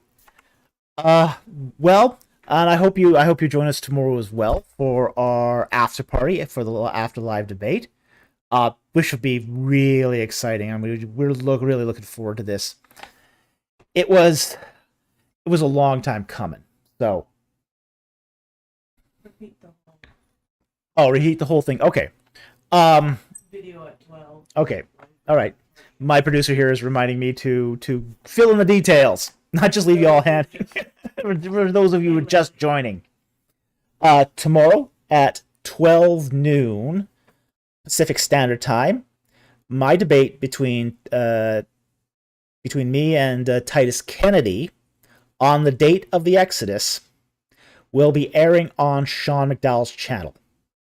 Okay. After that, at 4 p.m. Pacific Standard Time, we're going to have an after party on this channel where people can come in, talk to me face to face. We'll also have the live chat running too.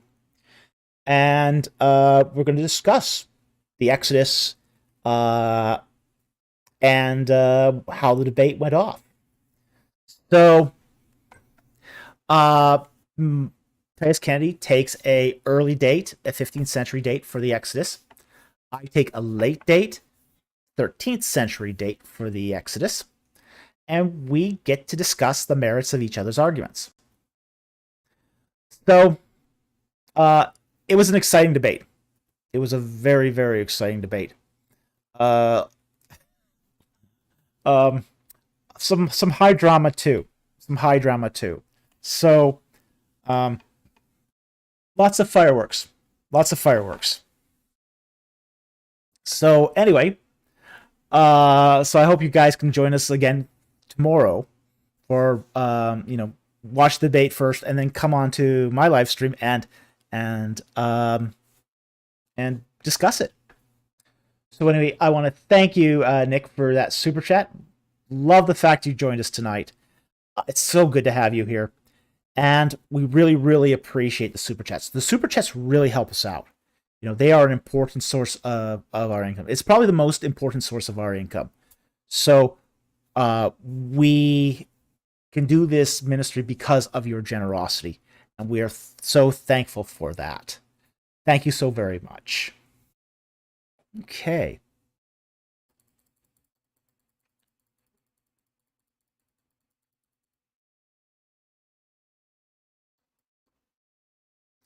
Okay, Tom Wancheck for $5. Thank you very much for the super chat.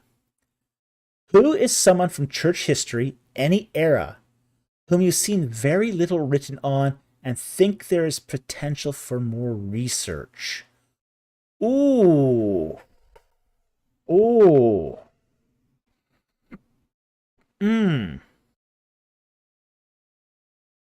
What's a good way to start?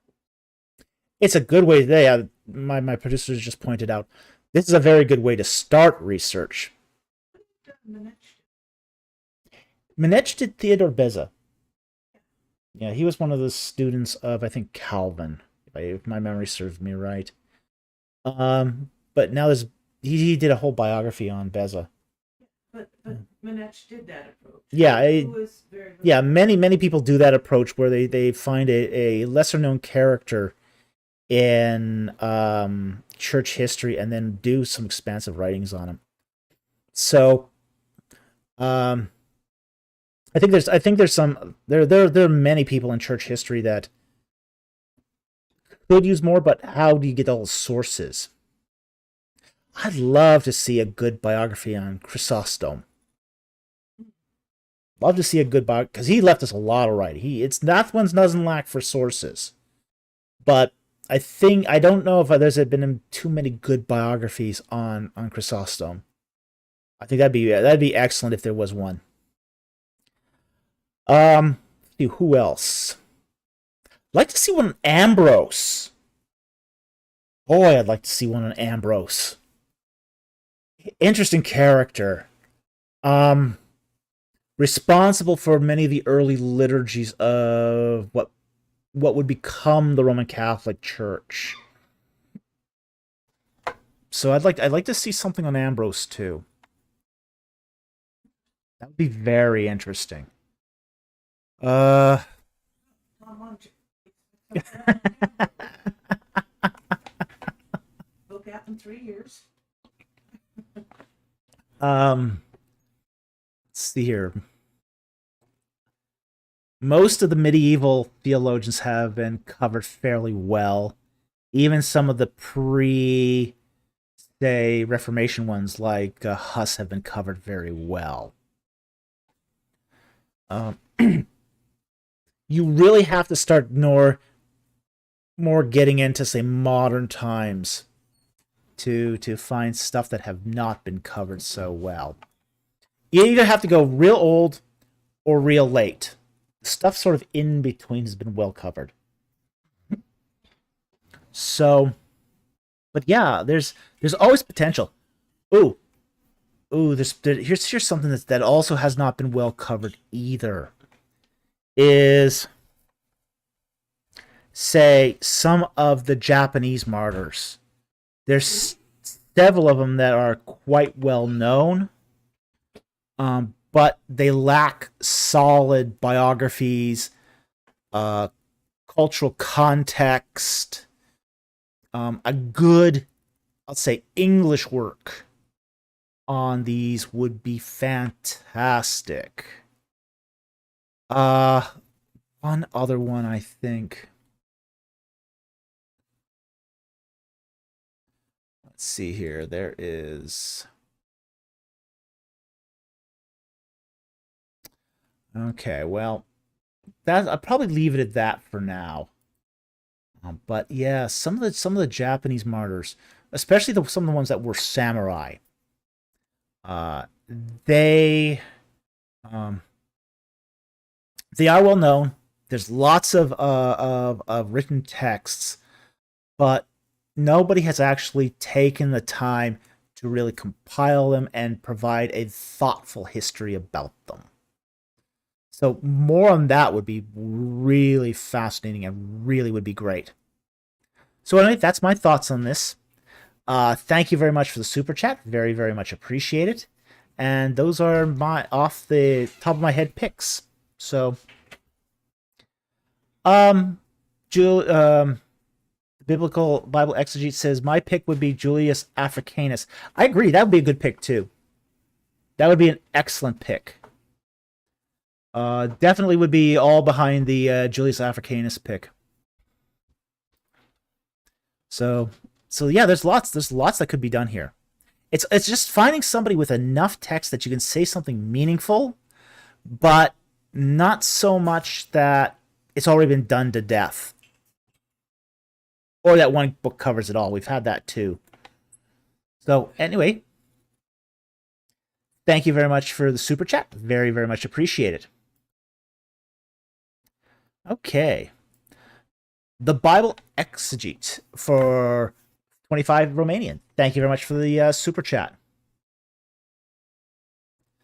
Okay, Numbers 33:3 mentions Ramses. Yes, it does. Numbers 13:22 mentions Zoan as an editorial note.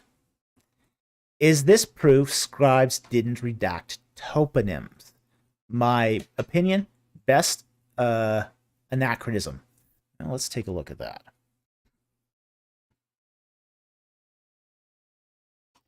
All right, Numbers.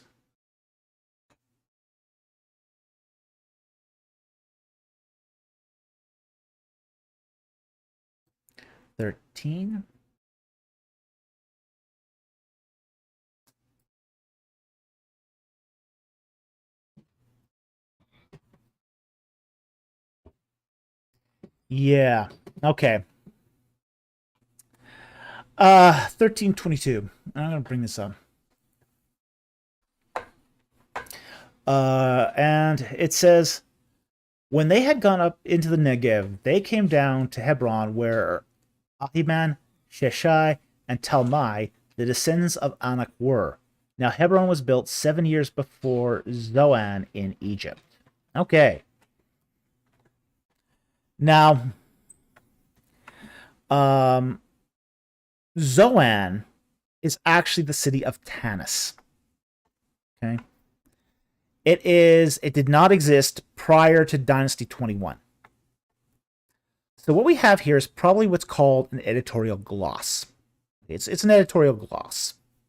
It's essentially a statement that's added to the biblical text to explain something at a later date. So a later editor came along and he looked at this and he said, this text needs a little bit of explanation. So they add a little note in here to try to make it more clear. But they're doing it from the particular point in time.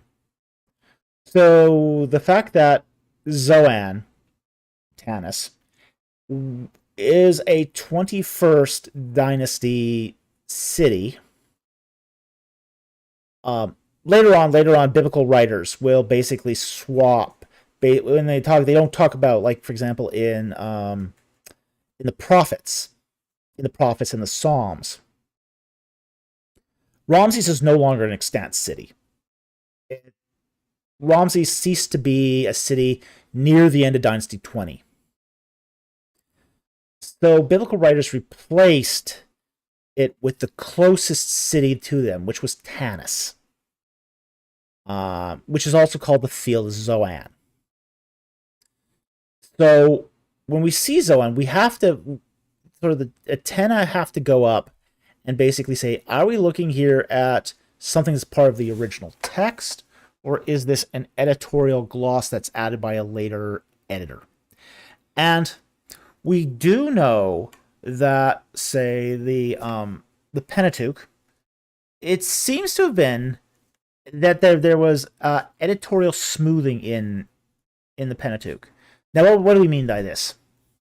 We mean that Moses seems to have written a set of loose documents. Okay? And these loose documents are more or less stitched together with some editors, putting in some smoothing language.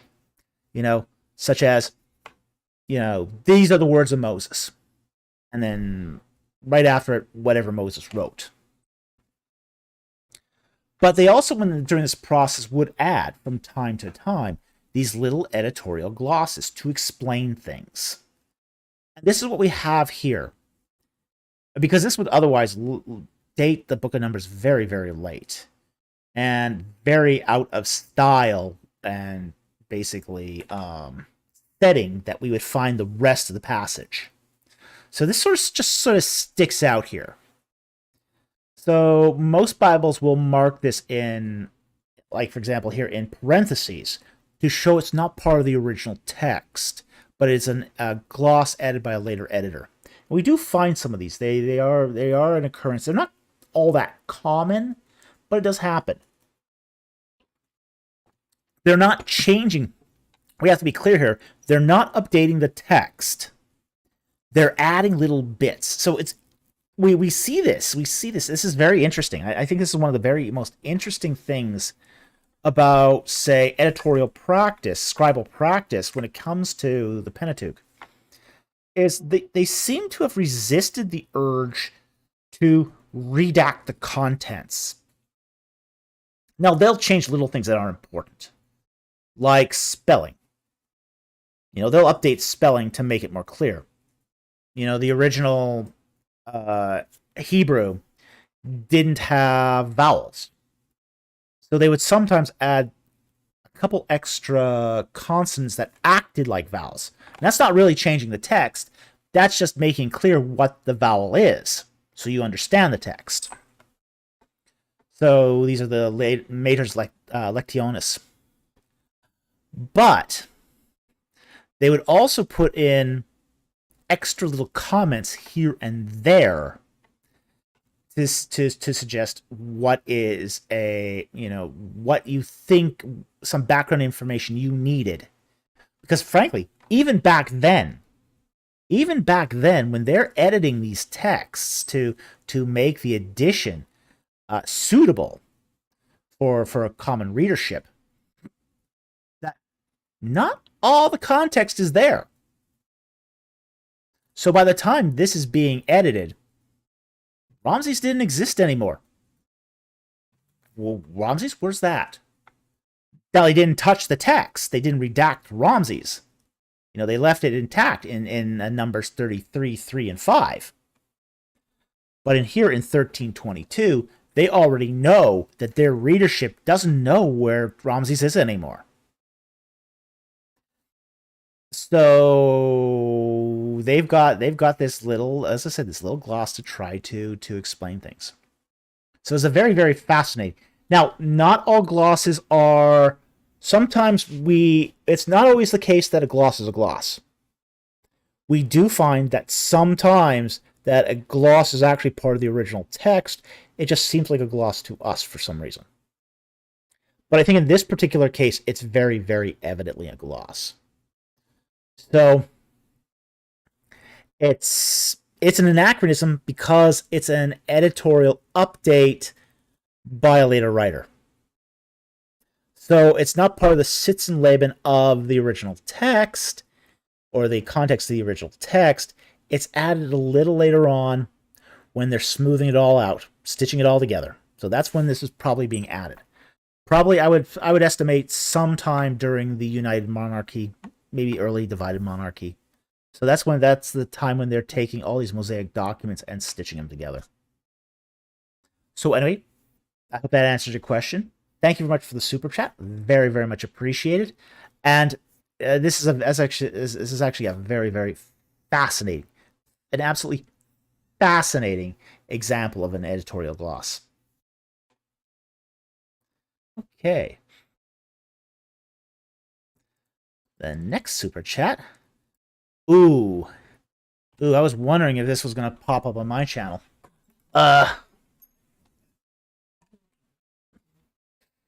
Mouthwash for $5. Good to see you tonight, Mouthwash. Thank you for the super chat. Yes. This little issue has created a firestorm across the entire social media spectrum in apologetic circles. So let's discuss this. Okay. He says, Cameron Bertuzzi has become Catholic. Yes, true. Is this starting to happen more among intellectual Protestants? Yes, it is. Heard of some Thomism controversy in seminaries? Yes, there have been. Okay. Now there are Protestants that are Thomists. Okay. Some of that is the result of overlapping that many of the philosophies that come out of Roman Catholicism are not specific to Roman Catholicism themselves, and can adapt to any say faith culture, like Thomism, like Molinism. Molinism is another example. It'll work in Protestant theologies just as well as it works in Catholic theologies. But I think the more interesting issue here is this starting to happen more amongst intellectual Protestants? And I do say yes, it is happening more amongst intellectual Protestants. Some of the reason it's happening more is because of the failures of the modern Protestant church.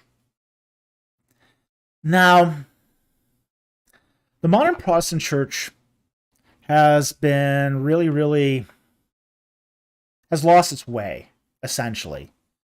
And I like the Protestant church, okay? I have nothing against the Protestant church. But it has become very lukewarm in a lot of ways. it's become racked with the social gospel. Many of the seminaries that are run by Protestants have gone into liberal theology, denying the essentials of the Christian faith. At the same time, too, um, I have some concerns over. I don't have a concern about a really thoughtful conversion to Catholicism. People convert to religions for various reasons. Many reasons are legitimate to convert to any particular sect of Christianity. And for example, is it meeting my community needs? Is it meeting my spiritual needs through spiritual disciplines? It's a good reason to convert. Is God calling me to that particular denomination for his particular purposes? God will do some very, very strange things, call you some bizarre places if he thinks you can be of service there.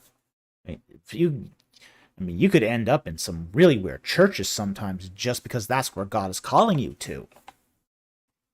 And that's a perfectly legitimate reason to convert to a religion, just because God says, hey, this is where I need you to go, you go there. So I think there's some good reasons to become, say, Catholic or Protestant or whatever you want, as far as that goes. But then again, too, I also see some not so good reasons that do cause me to really sort of raise an eyebrow. And some of the reasons that Cameron has given have raised a couple of eyebrows. Like for example, his primary reason seems to be that he's convinced by the truth of the papacy.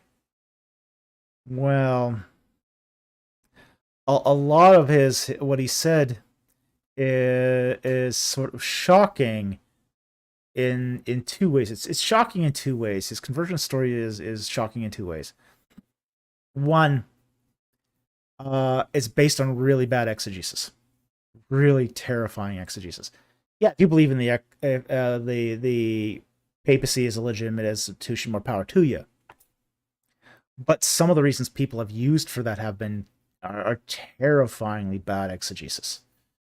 And I think Christian leaders need to be careful about their exegesis. Because people are listening to your exegesis and they are making life decisions based on how you are interpreting things.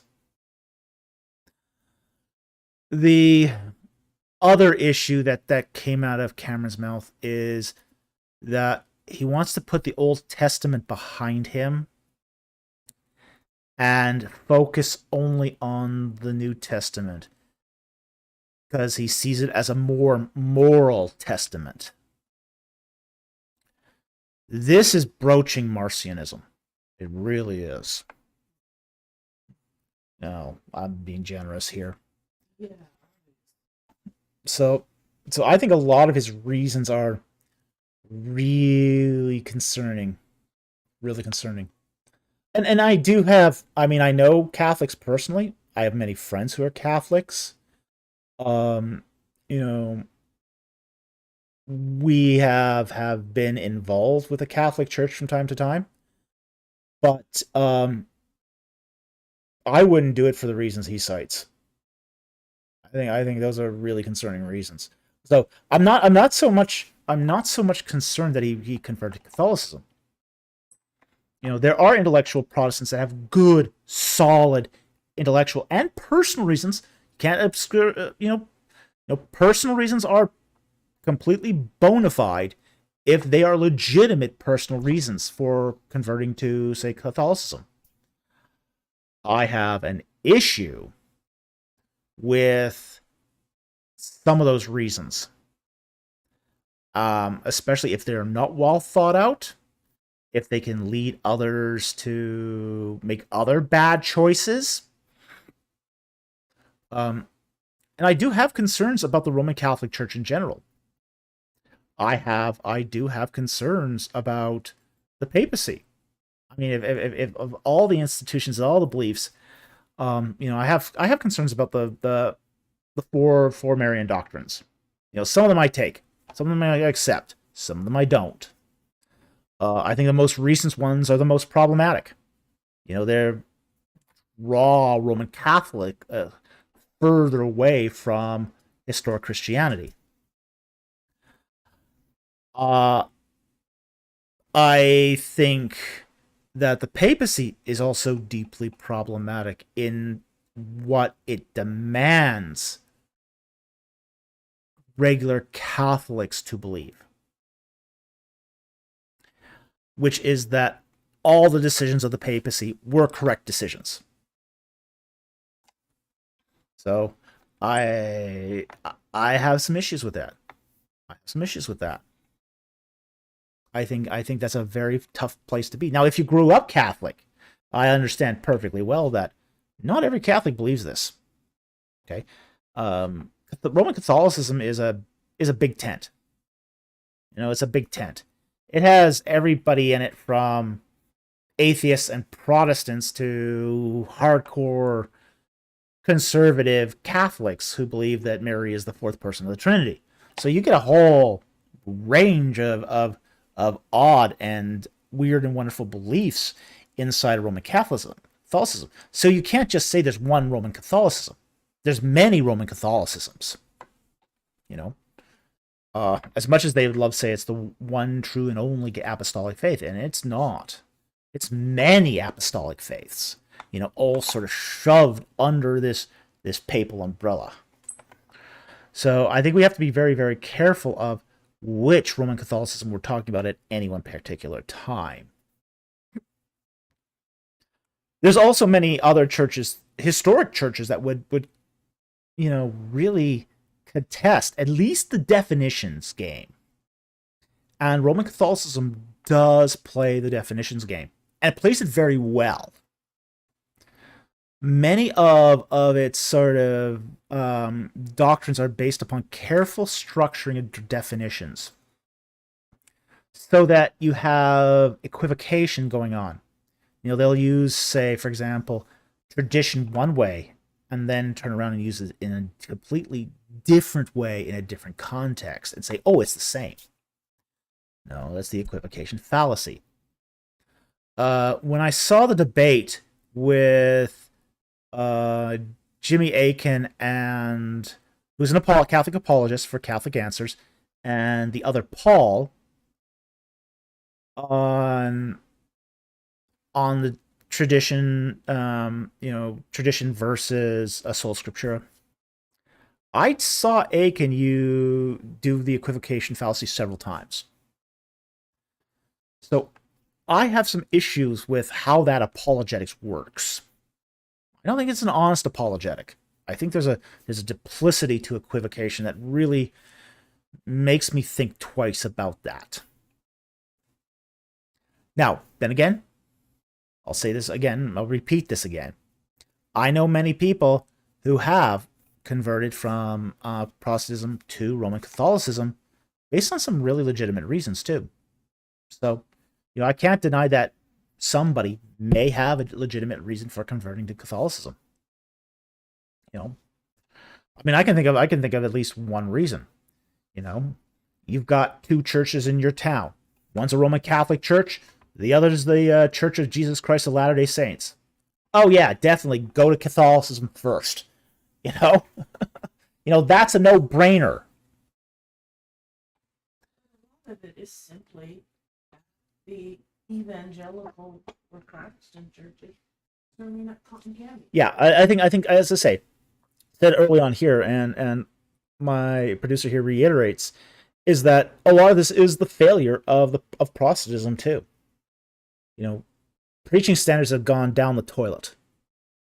Really, the modern preaching standards today are just awful. Joke of the week. basically the feel-good homily. You know, it's just preaching has gotten so terrifyingly bad. I can hardly believe it. So, I think we'll leave it at that. But I think there's also good reasons to leave Protestantism as well. The issue for me is I don't see an equally good reason to become Catholic either. So I'm going to leave it at basically I don't like both. Okay. But then again, I think this applies to all churches. This is not a Catholic versus Protestant thing. This is a Catholic thing, it's a Protestant thing, it's a fundamentalist thing, it's an Eastern Orthodox thing. Everybody is suffering this problem right now. And we think that if we convert to another church, it's going to magically fix the problem. It's not going to fix the problem. The problem's still going to be there.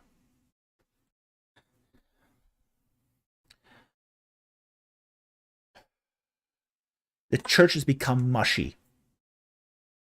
It's become flabby. It's been eating too many ding-dongs and ho-hos. It needs to get back to meat. It needs to get back to meat. Stop the spiritual junk food. And, get back to that steak. Because that's what feeds the body of Christ, is spiritual meat. So anyway, that's all I'm gonna say about this. It didn't surprise me that much. I'll say that. It didn't surprise me. But I also found his approach to this rather wasn't a good look either. So anyway, thank you very much for the super chat. I very much appreciate it. It's a heartbreaking thing, but he's made some dubious choices, and I hope he doesn't bring others down with him. So, thank you very much for the super chat.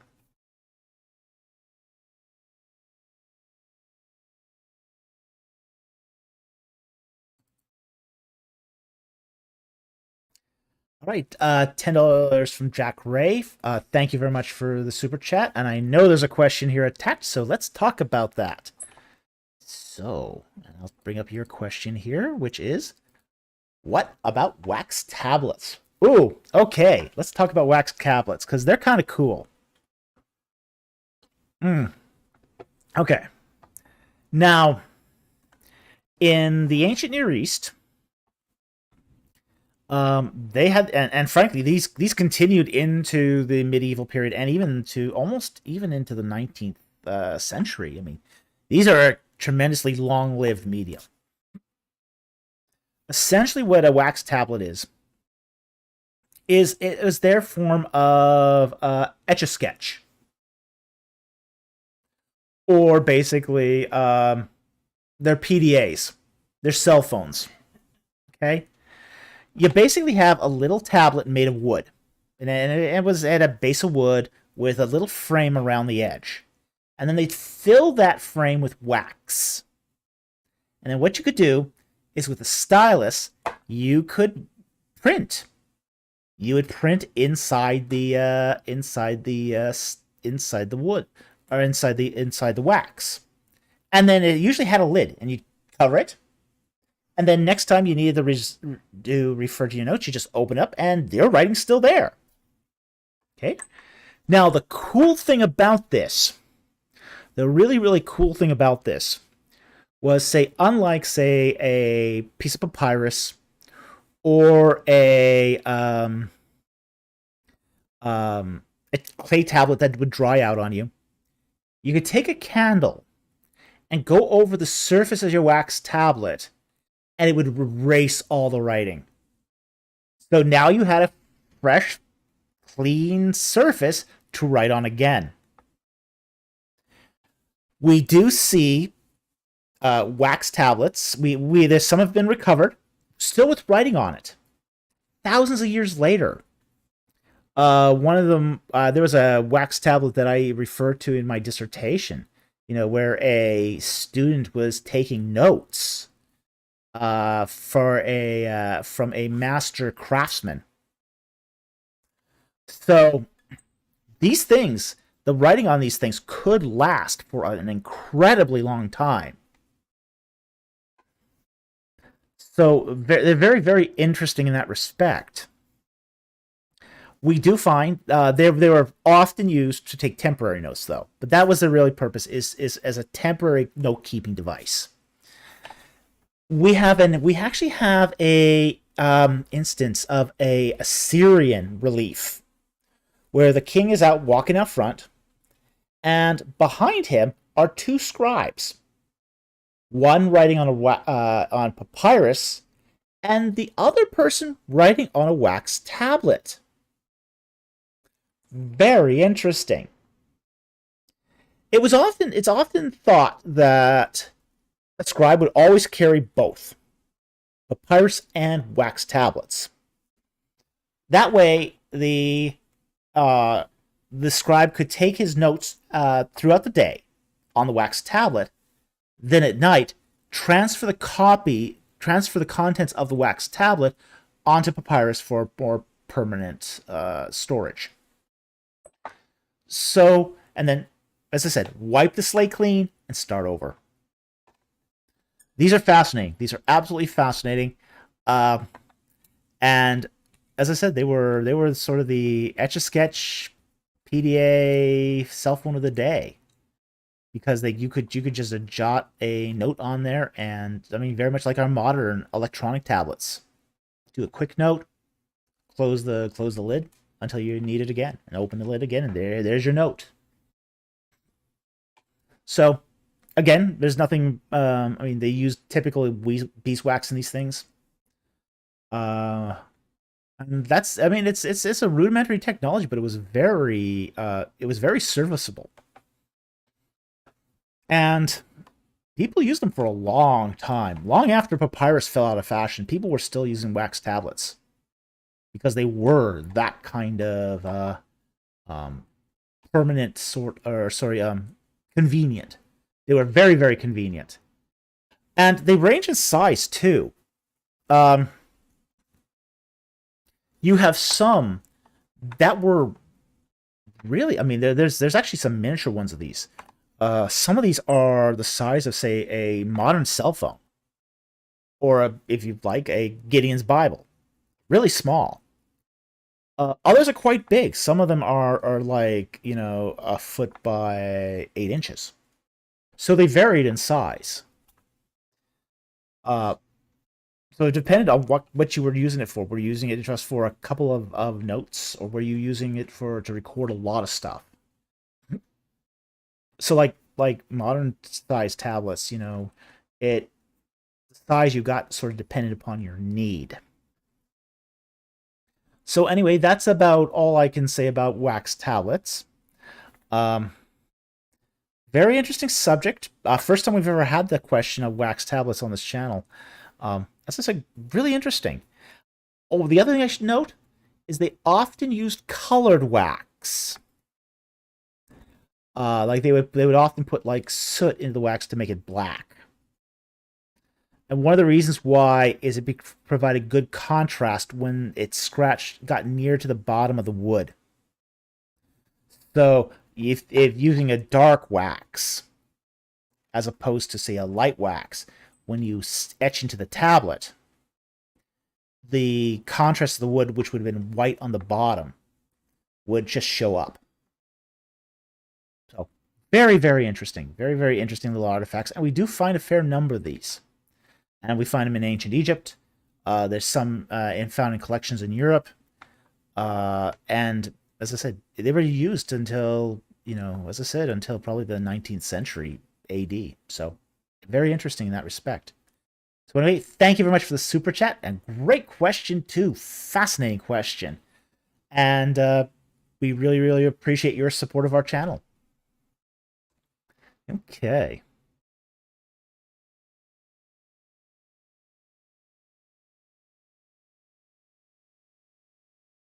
Bruce Hardy for $1.99. Thank you very much for the super chat. Do you think eschatology is a waste of time?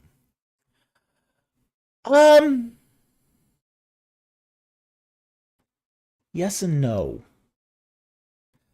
I don't think studying eschatology is a waste of time. I think inordinate preoccupation upon eschatology is a waste of time.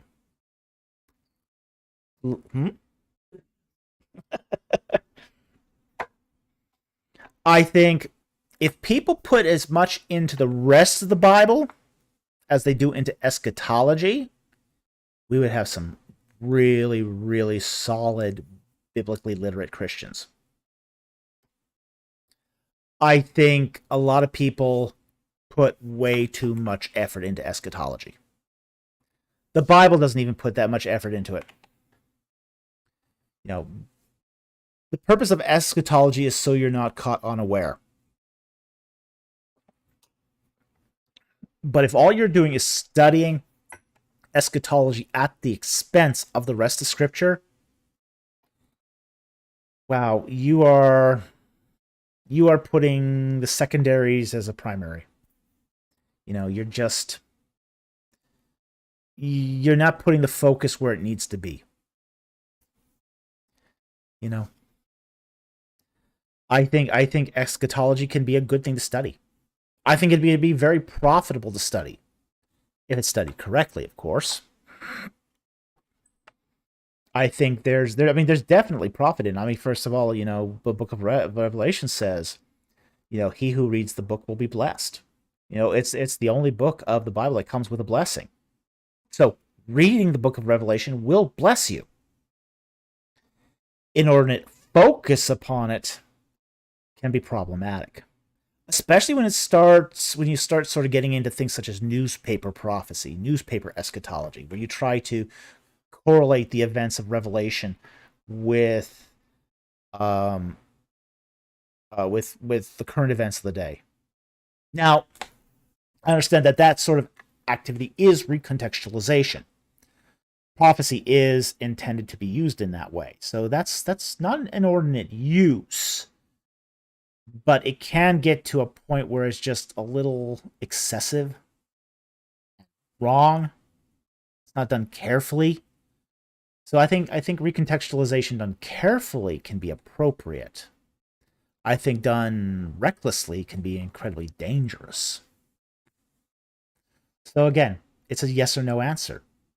Yes, a fruitful study of eschatology can bring blessing, it can bring learning, it can bring spiritual increase.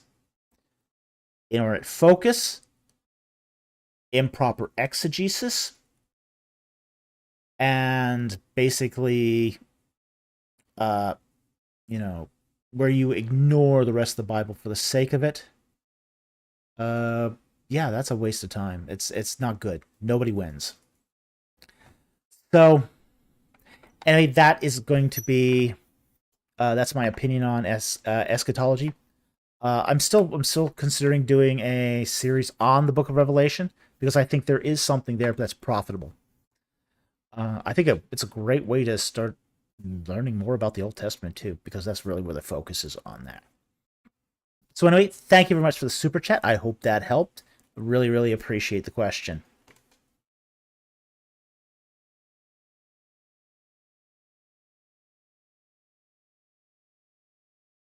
Okay, the Camilla Part for $10. Thank you very much for the super chat. The first Egyptian myth I read was about Ra's creation of the world. The book described him as taking both his eyes to make the sun and the moon, but the moon gets jealous and shines as bright as the sun. Okay. It follows, okay. To remedy this, Ra slaps the moon with a rabbit, giving the moon its craters. Is this a genuine myth? If so, where'd the rabbit come from? Oh. I'd say it's half true. Now, I've never heard of the rabbit thing. Okay. Okay. Okay. I haven't heard the rabbit associated with the Ra myth. Now, there are people who have retranslated some of these Egyptian myths, incorporating it with other, say, myths. Gardner in the 1950s did this a lot. The guy responsible for Gardnerian magic. He basically rewrote myths to basically take old myths and sort of syncretize them with other myths. From all that I know, the Egyptians did not associate the rabbit with the moon. Okay, that's not something that the Egyptians seem to have done. The Japanese did this. Yeah, but he's making mochi on the moon. Okay, but that you find that in Japanese myth. You don't seem to find that in Egyptian myth. Now, there is one myth of Re where his eyes are used to make the sun and the moon. Okay, it's a very, very late myth. It's not, say, the earliest versions of the Ra creation myth. The earliest versions of the Ra creation myth are essentially that Ra. How do I say this politely? Did the male sex act to create things. Insert PG-13 warning here. Okay. That's the earliest version of the Ra creation myth. And we find it mentioned in the Shabaka stone. The Shabaka stone. The Memphite theology is where we hear this see this mentioned. So that's the earliest version of the Ra myth. Later on in, say, the late period and, say, early Ptolemaic period, it takes on these more characteristics of the eyes of Ra because of the sun and the moon. We also have to understand, too, very, very early on, that the earlier Ra myths, too, sort of separated, did not make the moon part of Ra's creation, but something that sort of generated out of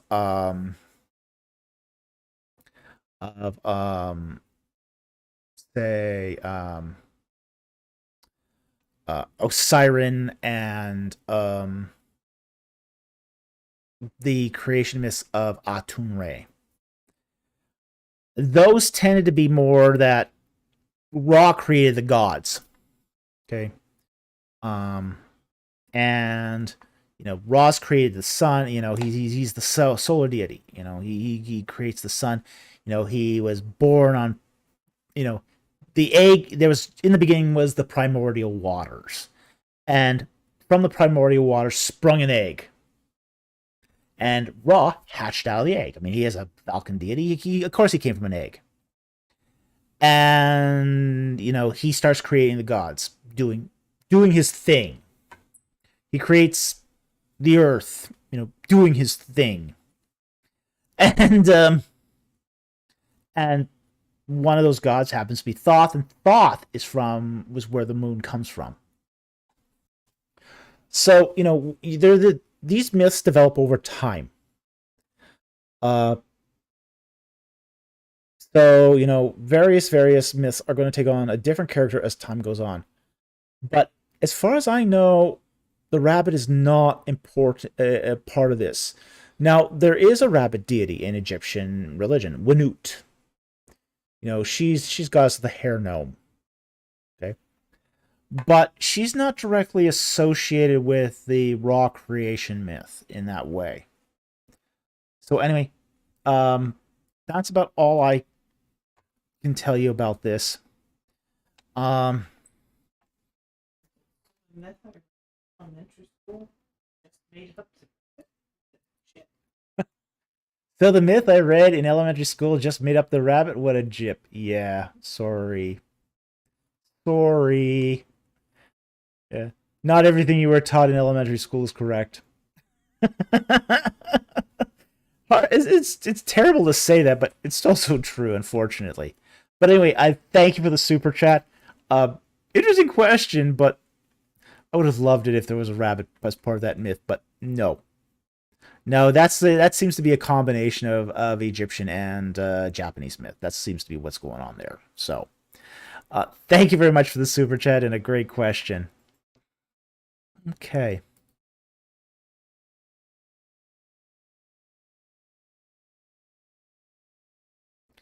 Now, it looks like we have one more super chat, and then we'll go on to non-super chats. What? Non-super.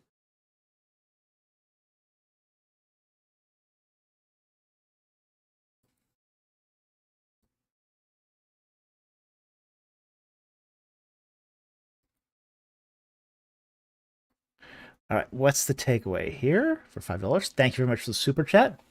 Dr. Fulk, would you consider doing a series or maybe shorts about spiritual junk food?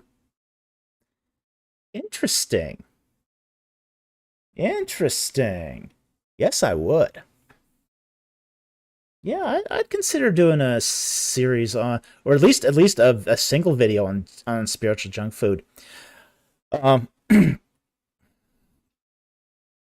That we did a video called 7 Deadly Sins of the YouTube Apologist. It's almost become uncanny how important that video has become. You know, it doesn't get a lot of attention. People still watch it. People watch that video, and we still get some comments on that going, yeah, it's amazing how many YouTube apologists have those problems. And when I looked at what happened, this whole recent thing with Cameron Bertuzzi, I couldn't help but think that, yeah, that video is still relevant. It's aging well. It's aging really well. Because many of the things that are among the sins of the YouTube apologist, Cameron definitely qualifies. So yeah, there's definitely a necessity here to do a potential follow-up to that video. And spiritual junk food could definitely be that follow-up. Because, it affects us. Spiritual junk food affects the church. It affects the pulpit. It affects, the growth of the laity, which means it's also affecting your neighbor and how he behaves. So yeah, definitely I'll consider this. I think there's some, this thing could have legs. So I haven't given it much thought, but yeah, I'll definitely consider it. Thank you very much for the super chat. Very much appreciated.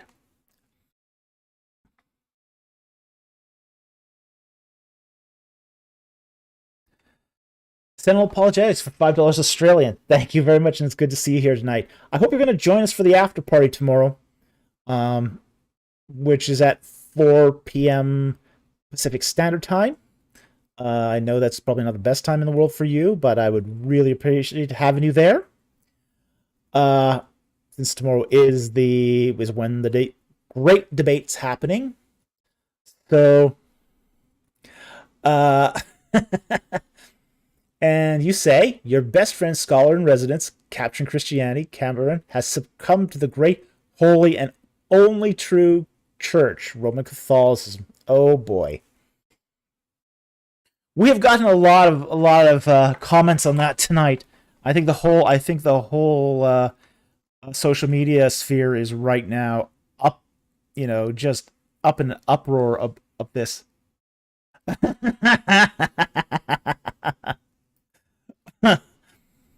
Sinopos genetics. I'm going to dress in full blown leather for the party.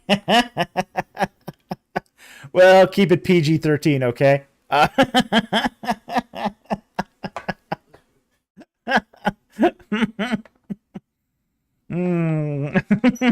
Okay, just we don't want any of that stuff. Okay, just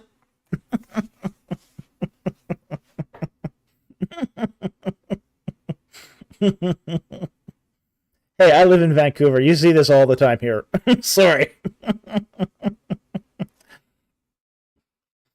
Uh, but yes. He's Cameron's conversion to. We've already had several questions tonight about Cameron's conversion. Um, and I have chimed in on my thoughts about this already. So I don't see, as I said it before, I don't see the um, it, some of his conversion to Roman Catholicism necessarily problematic. I think his reasons are really problematic. Uh, ee, ee. Yeah, I think some of his reasons seem to only boil down to, well, it's cool. It seems a lot of what he said was, in my thinking, poor reasons for doing anything. So, you know, um, got some issues. I got some issues with not so much that he converted, but his justification for converting. I wouldn't convert to any religion for those reasons, really. So, I would have respected it a lot more if he just said, "Oh, my whole community is Catholic. I want better community.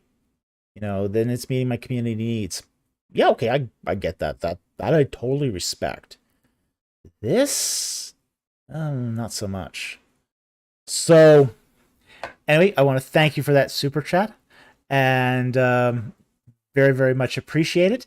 And yeah, I hope you join us tomorrow at 4 p.m. Pacific time. Okay, and I saw this here. The Bible Exegete. Who can join the party? Asking for a friend. It'll be 2 a.m. in my time zone. Anybody can join the party, as long as we have space. I'm doing this on StreamYard. I'm limited to 5 people besides myself. So we can only have 5 people in the stream. Or 6 total, including me. So, it'll be first come, first serve. If you're contributing to the conversation, you'll probably be welcome to stay. If you don't contribute to the conversation, we would ask that you'd give up your place for someone else. But apart from that, if you want to join in, yeah, we'd be happy to have you. If it gets too crowded, if I get like 20 people in the background, and I doubt I will, but if we get like 20 people, we might ask to rotate to give everyone some opportunity. But that hasn't been a problem yet. Our first test of this on Monday, we had at most 8 people. We had 5 in the room and another 3 waiting in the background. So 2 people dropped off, and we got the third person in. So everyone who stayed got a chance to participate and speak. So we will try to cue this in the way that's most fair, most equitable. We just ask that if you come and join, be prepared to participate. So we're not going to have just people lurking on screen. Okay, so that much we're going to be very, very clear about. So if you're not being a productive part of the conversation, we'll ask you to drop out. But other than that, as long as the conversation's going, awesome. And as I said before, we are going to be focusing just on the Exodus and the debate. So do watch the debate beforehand on Sean McDowell's channel at noon Pacific time tomorrow, so you know what to talk about.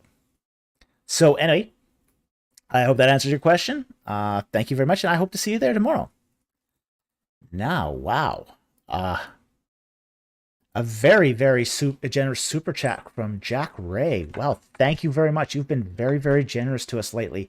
We so very much appreciate it. And he says, here's something for party snacks. Oh boy. Well, you know what I'm going to be, I'll tell you what I'm going to be, telling you what I'm going to be eating at the party tomorrow. Okay? Popcorn.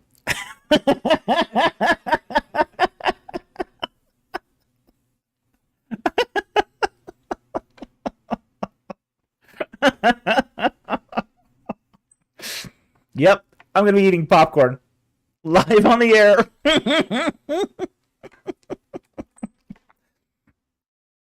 It's kind of funny. I've, Sean McDowell's already put up the live link for the debate. And there's a whole bunch of people in there making references to popcorn in the comments section. One of those guys has like 3 popcorn buckets. Another person said, "I'm bringing my popcorn." So.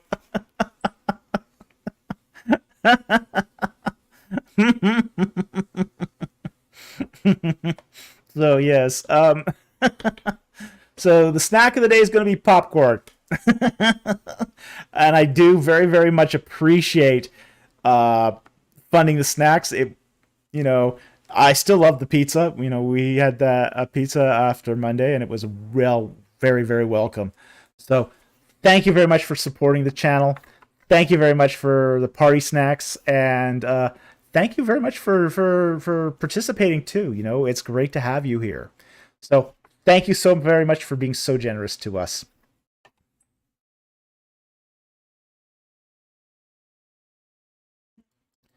I see. Okay. Sentinel Apologetics for $2 Australian. Streaming from Zoom can help avoid the limits. Never tried that. Yeah, it's all set up right now, so we won't do it this time, but maybe next time. Next time we'll look into this. So, yeah, it's worth thinking about, definitely. Because you're right. I hadn't even considered it. Yeah. Yeah, we do that in VST all the time, but I've never done it that way. Yeah, they took the time to set it up. We haven't set that up. We've got StreamYard set up and ready to go for tomorrow, and I don't want to sort of change that at this point. But it is good to know for next time. We are thinking about doing these sort of open mic roundtables on a little more regular basis. We might do it once a month. Doing it more than that is really exhausting for me.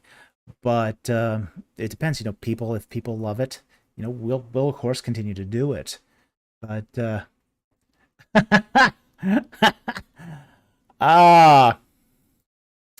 historical strategy gaming, the meeting of the Council of Sith Lords. Ooh, yes. Bible exegete. Okay, here's an important factor. You need a Zoom paid account for unlimited time. Zoom is free for only 40 minutes. Yeah, that would be an issue. We would like to go at least, 2 or 3 hours. So the limits for StreamYard do allow us to do that. So yeah, I wouldn't have a paid account for this, so at least not in the short term. So yeah, that would be an issue. That would be definitely an issue that would be a problem. So while we could get more people in, you would... Yeah, I have no idea how much a Zoom paid account is either. But it does have the advantage of being free. So, again, we won't do it for tomorrow, but we'll be doing StreamYard tomorrow. So, but that'll still be... And frankly, too, to be honest, as well, if you've got 5, 6 people in a room, you're already having some problems managing the conversation. So I think that's actually a good restriction, because then it allows you to sort of monitor the conversation a bit better. I even found that having 6 people in there was kind of had its challenges. It had its challenges. So Yeah, I'm kind of still at this point, more leaning towards that StreamYard just because it's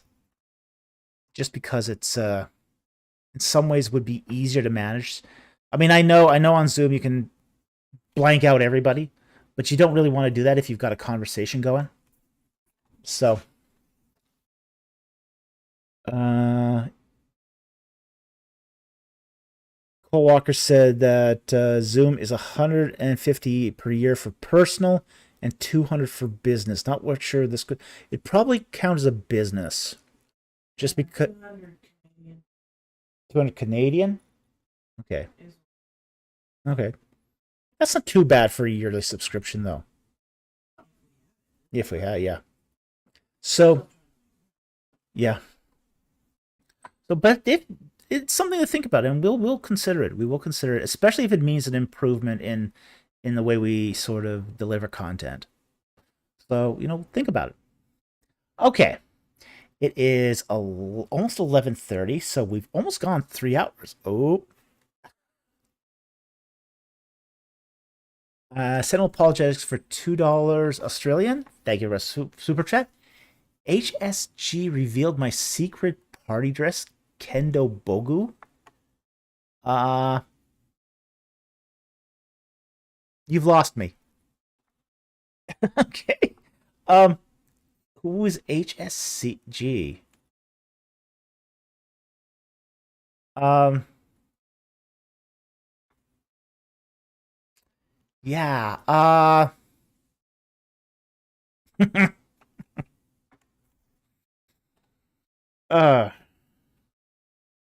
yeah, I don't know. Don't know what you mean by that, but oh, historical strategy gaming. Okay, sorry.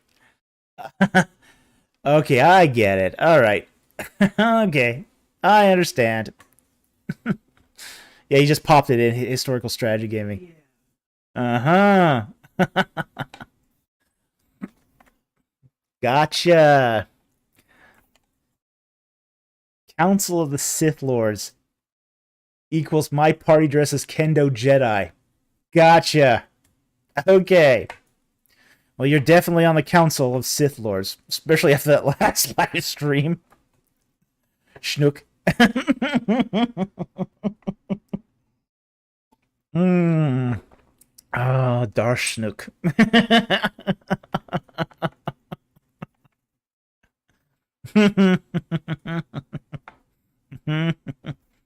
Yes, there's definitely going to be a meeting of the Jedi Lords here. So, or sorry, the Sith Lords. Uh so anyway, that's kind of fun. All right, we'll take a couple more non super chats and then we'll call it a night because we have actually what? Oh, oh, she's a little bunny is eating the leftovers of a donut here. Not exactly good for her. Okay. Yeah, rabbits. One thing you discover about owning a rabbit is they have an incredible sweet tooth and fat tooth. They do love things that are very high in fat and high in sugar. So our little, by no means the strangest things my rabbit has eaten. Uh, but some many rabbits develop a taste for human food. Like our little bunny likes peanut butter and jelly, and now apparently donuts too. But as I said, not the strangest thing we've ever seen a bunny eat. Not by a long shot. Okay, so let's take a few non super chats. Then we'll call it a night. Are you sure it's a donut and not a chunk of the moon? Wendy would slap Kongsu.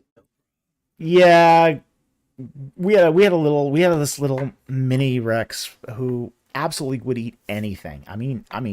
If it could fit in her mouth, she ate it. Oh my gosh. Yeah, she ate Amber. The Dinosaur bone? dinosaur bone. I mean, that was just really strange having her eat dinosaur bone. Uh, yeah, yeah. That she rifled through our trash can once and pulled out shrimp nubs and started eating them. Yeah, that little mini Rex had a very carnivorous bent to her, so very strange for a rabbit. Okay, so let's get to a couple of non-super chats, and then we'll call it a night. And today I'm just gonna flip right through to the beginning, and we'll start from there. Scanning.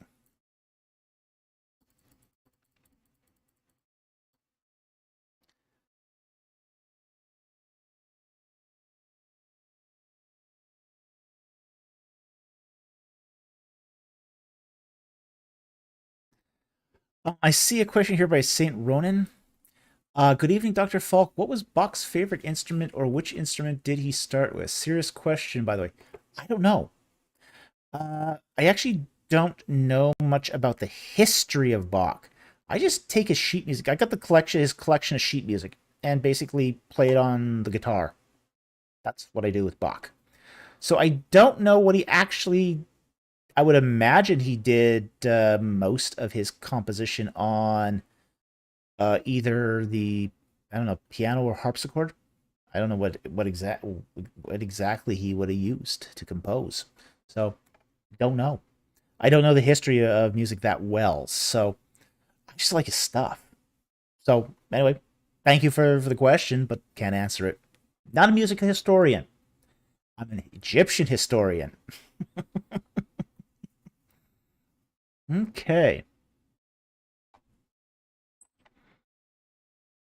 Hmm.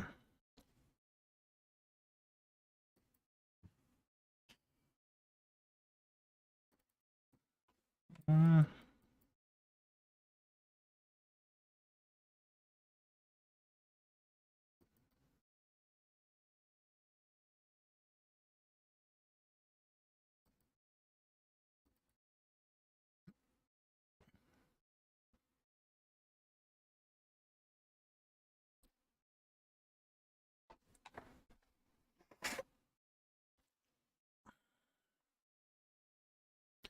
I'm gonna take actually this one because I think it's a very misunderstood thing. Dean Salazar asks, "What's with all the Egyptians gods having two genders for each one? Did Egypt have some concept of gender fluidity like modern day? And does the Bible reference this at all?"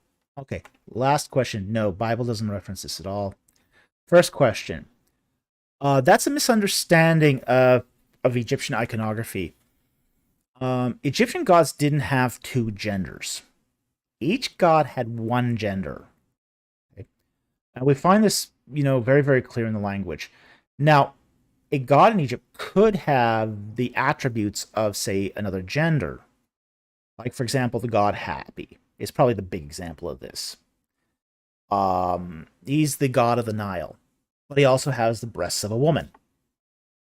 Okay. But he's never seen as female. And that's an important distinction here. He's not female. He's never female. Yes, he's got breasts. Because he's a god of fertility and a god of bounty. But he's definitely a he. He's never a she. And we find this in all the texts. This is consistent across the texts. He's a god, not a goddess. So we don't find gender fluidity in the gods of Egypt. They are definitely one gender or the other. It's a very sort of binary gender approach to deity here. So they're either a goddess or a god, not both. Okay?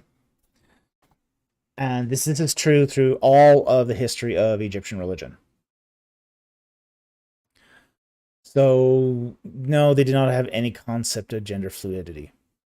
At least not one in its as far as its official religion.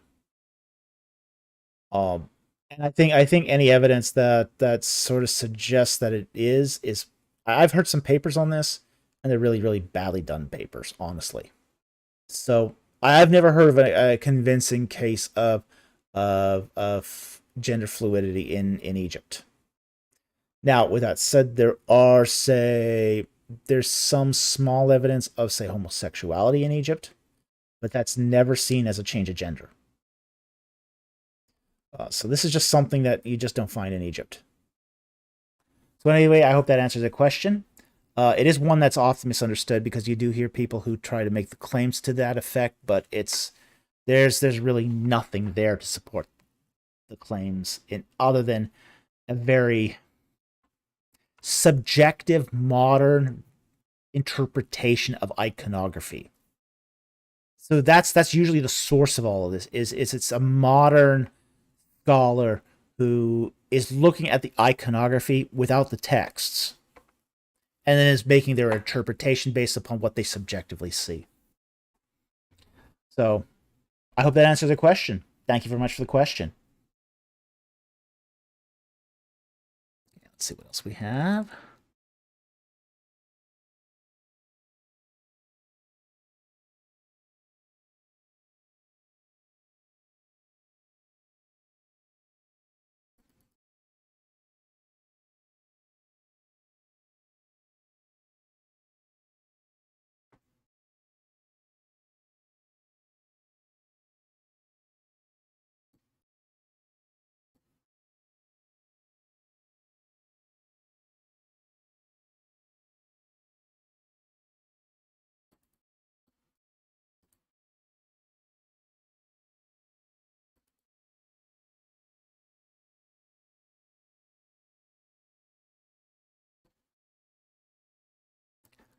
Let's see.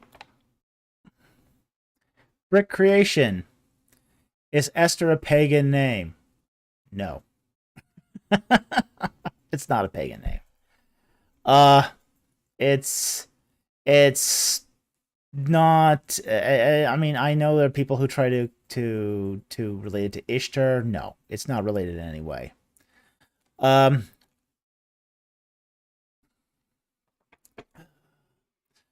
Don't exactly recall what it means. I think.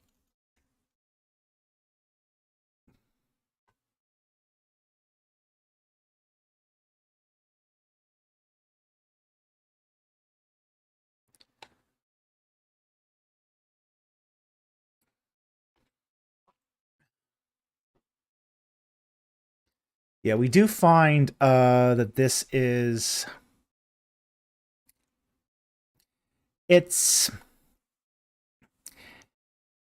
it's more related to the term for, I mean, it's a Semitic name. It's a Semitic name. It's a Semitic name that means like myrtle, which is a type of plant. It's a type of tree. But it's not pagan per se. It's not theophoric either, though. Okay, that's another thing too. Some names are like Esbet. It's another Semitic name that means green herb. It's not a pagan name. It's not a theophoric name. It's just named after a certain thing. Shifra. There's another one. It kind of means handsome or beautiful. Not a theophoric name, so not a pagan name, but it is a Semitic name. So we do find these sorts of names in Hebrew, where they're just named after, certain qualities, but they're not specifically a pagan name. So anyway, thank you very much for the question. It's a good question. It's one I don't get very often, and I don't really talk about Esther very much. But yeah, that's I think that's so I think it's important because we do sometimes get these mythicists come by and go, oh, it's a pagan name because it's from Ishtar. It's not from Ishtar. Not at all. So anyway, thank you for the question. Okay. All right, last exciting question to close on, and I know which one I want to do then. So I'll go right to the end here. Let's see where I saw this.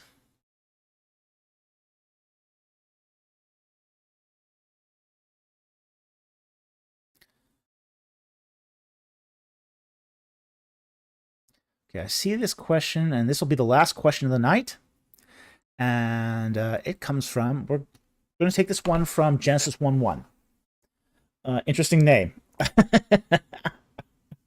Shall ask you someday on which Genesis 1:1, but okay, we won't go there. And he asks, what technical field do you suggest for a technical person but is interested to work in history or archaeology or languages? Programming. If you want to do something that's going to really, if you're a technical person, and I was for many, many years, I was a computer systems analyst, I was a Unix systems administrator, I worked on some really, really big machines in my career. I think the one skill that I learned as a technical person that really, really helped me in doing my work in history, particularly chronology, and to a lesser extent languages, was programming.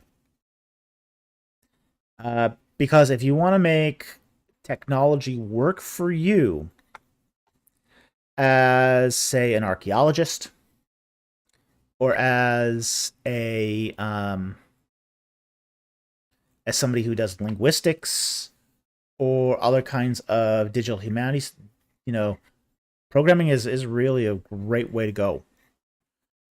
The second one I would say, and if I chose, say, a second field that I think would be really important in the work of archaeology, is I would say being a database administrator. I think a good database administrator is very, very important, especially on digs. On archaeological digs, you get people out in the field. Most of them are not technical. You'll probably be the only person on the dig who knows anything about computers. Okay? Because that's usually how it works. You got one person out on the dig who knows anything about computers, and everyone else doesn't even know where the on switch is. Okay? So that's usually how it works. So one person, the whole dig knows how to use a computer.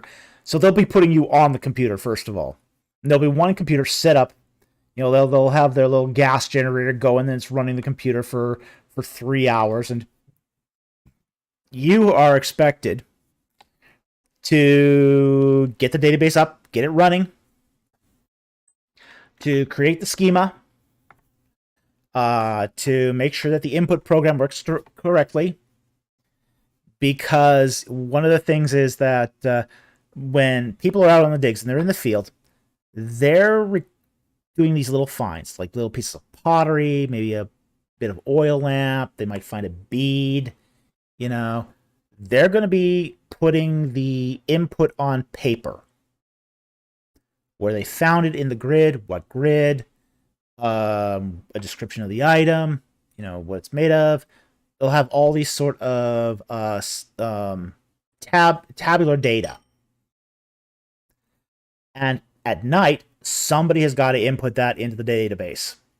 Might be a volunteer doing the input, but they need somebody to actually run that database. Without that person there to run that database, the dig doesn't happen, or it gets all collected in these pouches of data sheets. A good, well-run dig does its data aggregation every night. Yeah, Mumford's an example of one who does that. So I think if you want to contribute to archaeology and you're a technical person, pick up some skills as a DBA. I'd say programmer, DBA, system administrator. These are great technical skills that are really, really helpful on a dig and just in general archaeology. Learn a language that's really, really useful for data analytics, such as Python. Python's become the most important language these days. JavaScript is also very useful. React, these ones that are done for making user interfaces. these things are very, very useful now for doing that sort of work. Make sure you know your MySQL very well for doing archaeology, for doing databases. So yeah, there's some good technical fields there that you can use to. And Jack Ray goes, "Hey, I'm a full stack developer, but have a history degree rather than computer science degree. Oh man, database. I love SQL. Yeah, you know what? I love SQL too. I'll put that actually up. Yeah, I like that SQL. I mean, well, that's one of the things when I did my chronology, my groundhog chronology test laboratory. It's got MySQL underneath the surface. It's all being run from a database. So, yeah. I mean, my bachelor's degree was in philosophy, wasn't in computer science, but I became a system administrator. So for me, I didn't have a technical degree, but I learned the skills, and the skills have paid off many, many times. It paid off in my technical career. It's paid off in the archaeology too. I've been able to do things that no other archaeologist can do because I have those sets of skills that I can now use to calculate chronologies that were thought to be an impossible dream a decade ago. So that's really cool. Nobody's right now producing better chronologies at the moment because they don't have the technical chops to do it. So, that's really, really going to be really helpful, at least as far as the field of our chronology goes. But this is also going to apply, these skills can be applied to many fields. Linguistic analysis, as I said, GIS mapping. These are all things that are really so really, really important for doing this kind of work. So anyway, that's all I'm going to say on this. He followed up, Jack Ray followed up here with Postgres is easier to make a multi-user DB. Yes, it is. It has less transaction issues than MySQL. Yep. The only thing is with Postgres, you better keep your schema well documented. Okay. I've seen some issues with Postgres where people lost the schema and had a very, very difficult time accessing the database after. So that's one technical issue that I've run into with Postgres, but there might be workarounds to that too. So, but I know my way through MySQL very well. So part of the reason why I use it. Okay. So anyway, love the comments tonight. Love the questions tonight. That's going to be it for this particular live stream. I want to thank everyone who joined us tonight. I want to, again, remind everyone that the debate between me and Titus Kennedy will be tomorrow at noon on Pacific time on Sean McDowell's channel. And then at 4 p.m., we'll be doing a open mic live stream roundtable, an after party where we talk about the Exodus and the debate. So with that said, I'm going to wish everyone a good night. I want to thank all the super chatters who donated generously to us tonight. Thank you so much. Your contributions really help us, and we really appreciate it. I also want to thank the Patreon supporters who have donated generously of their finances to help support this channel and provide us with better equipment. I also want to thank our regular subscribers who, watch our videos, leave comments, leave likes, leave dislikes. Yes, even the dislikes help. So with that said, I want to thank everyone for joining us tonight, and I will see you tomorrow on Ancient Egypt and the Bible. Have a great night.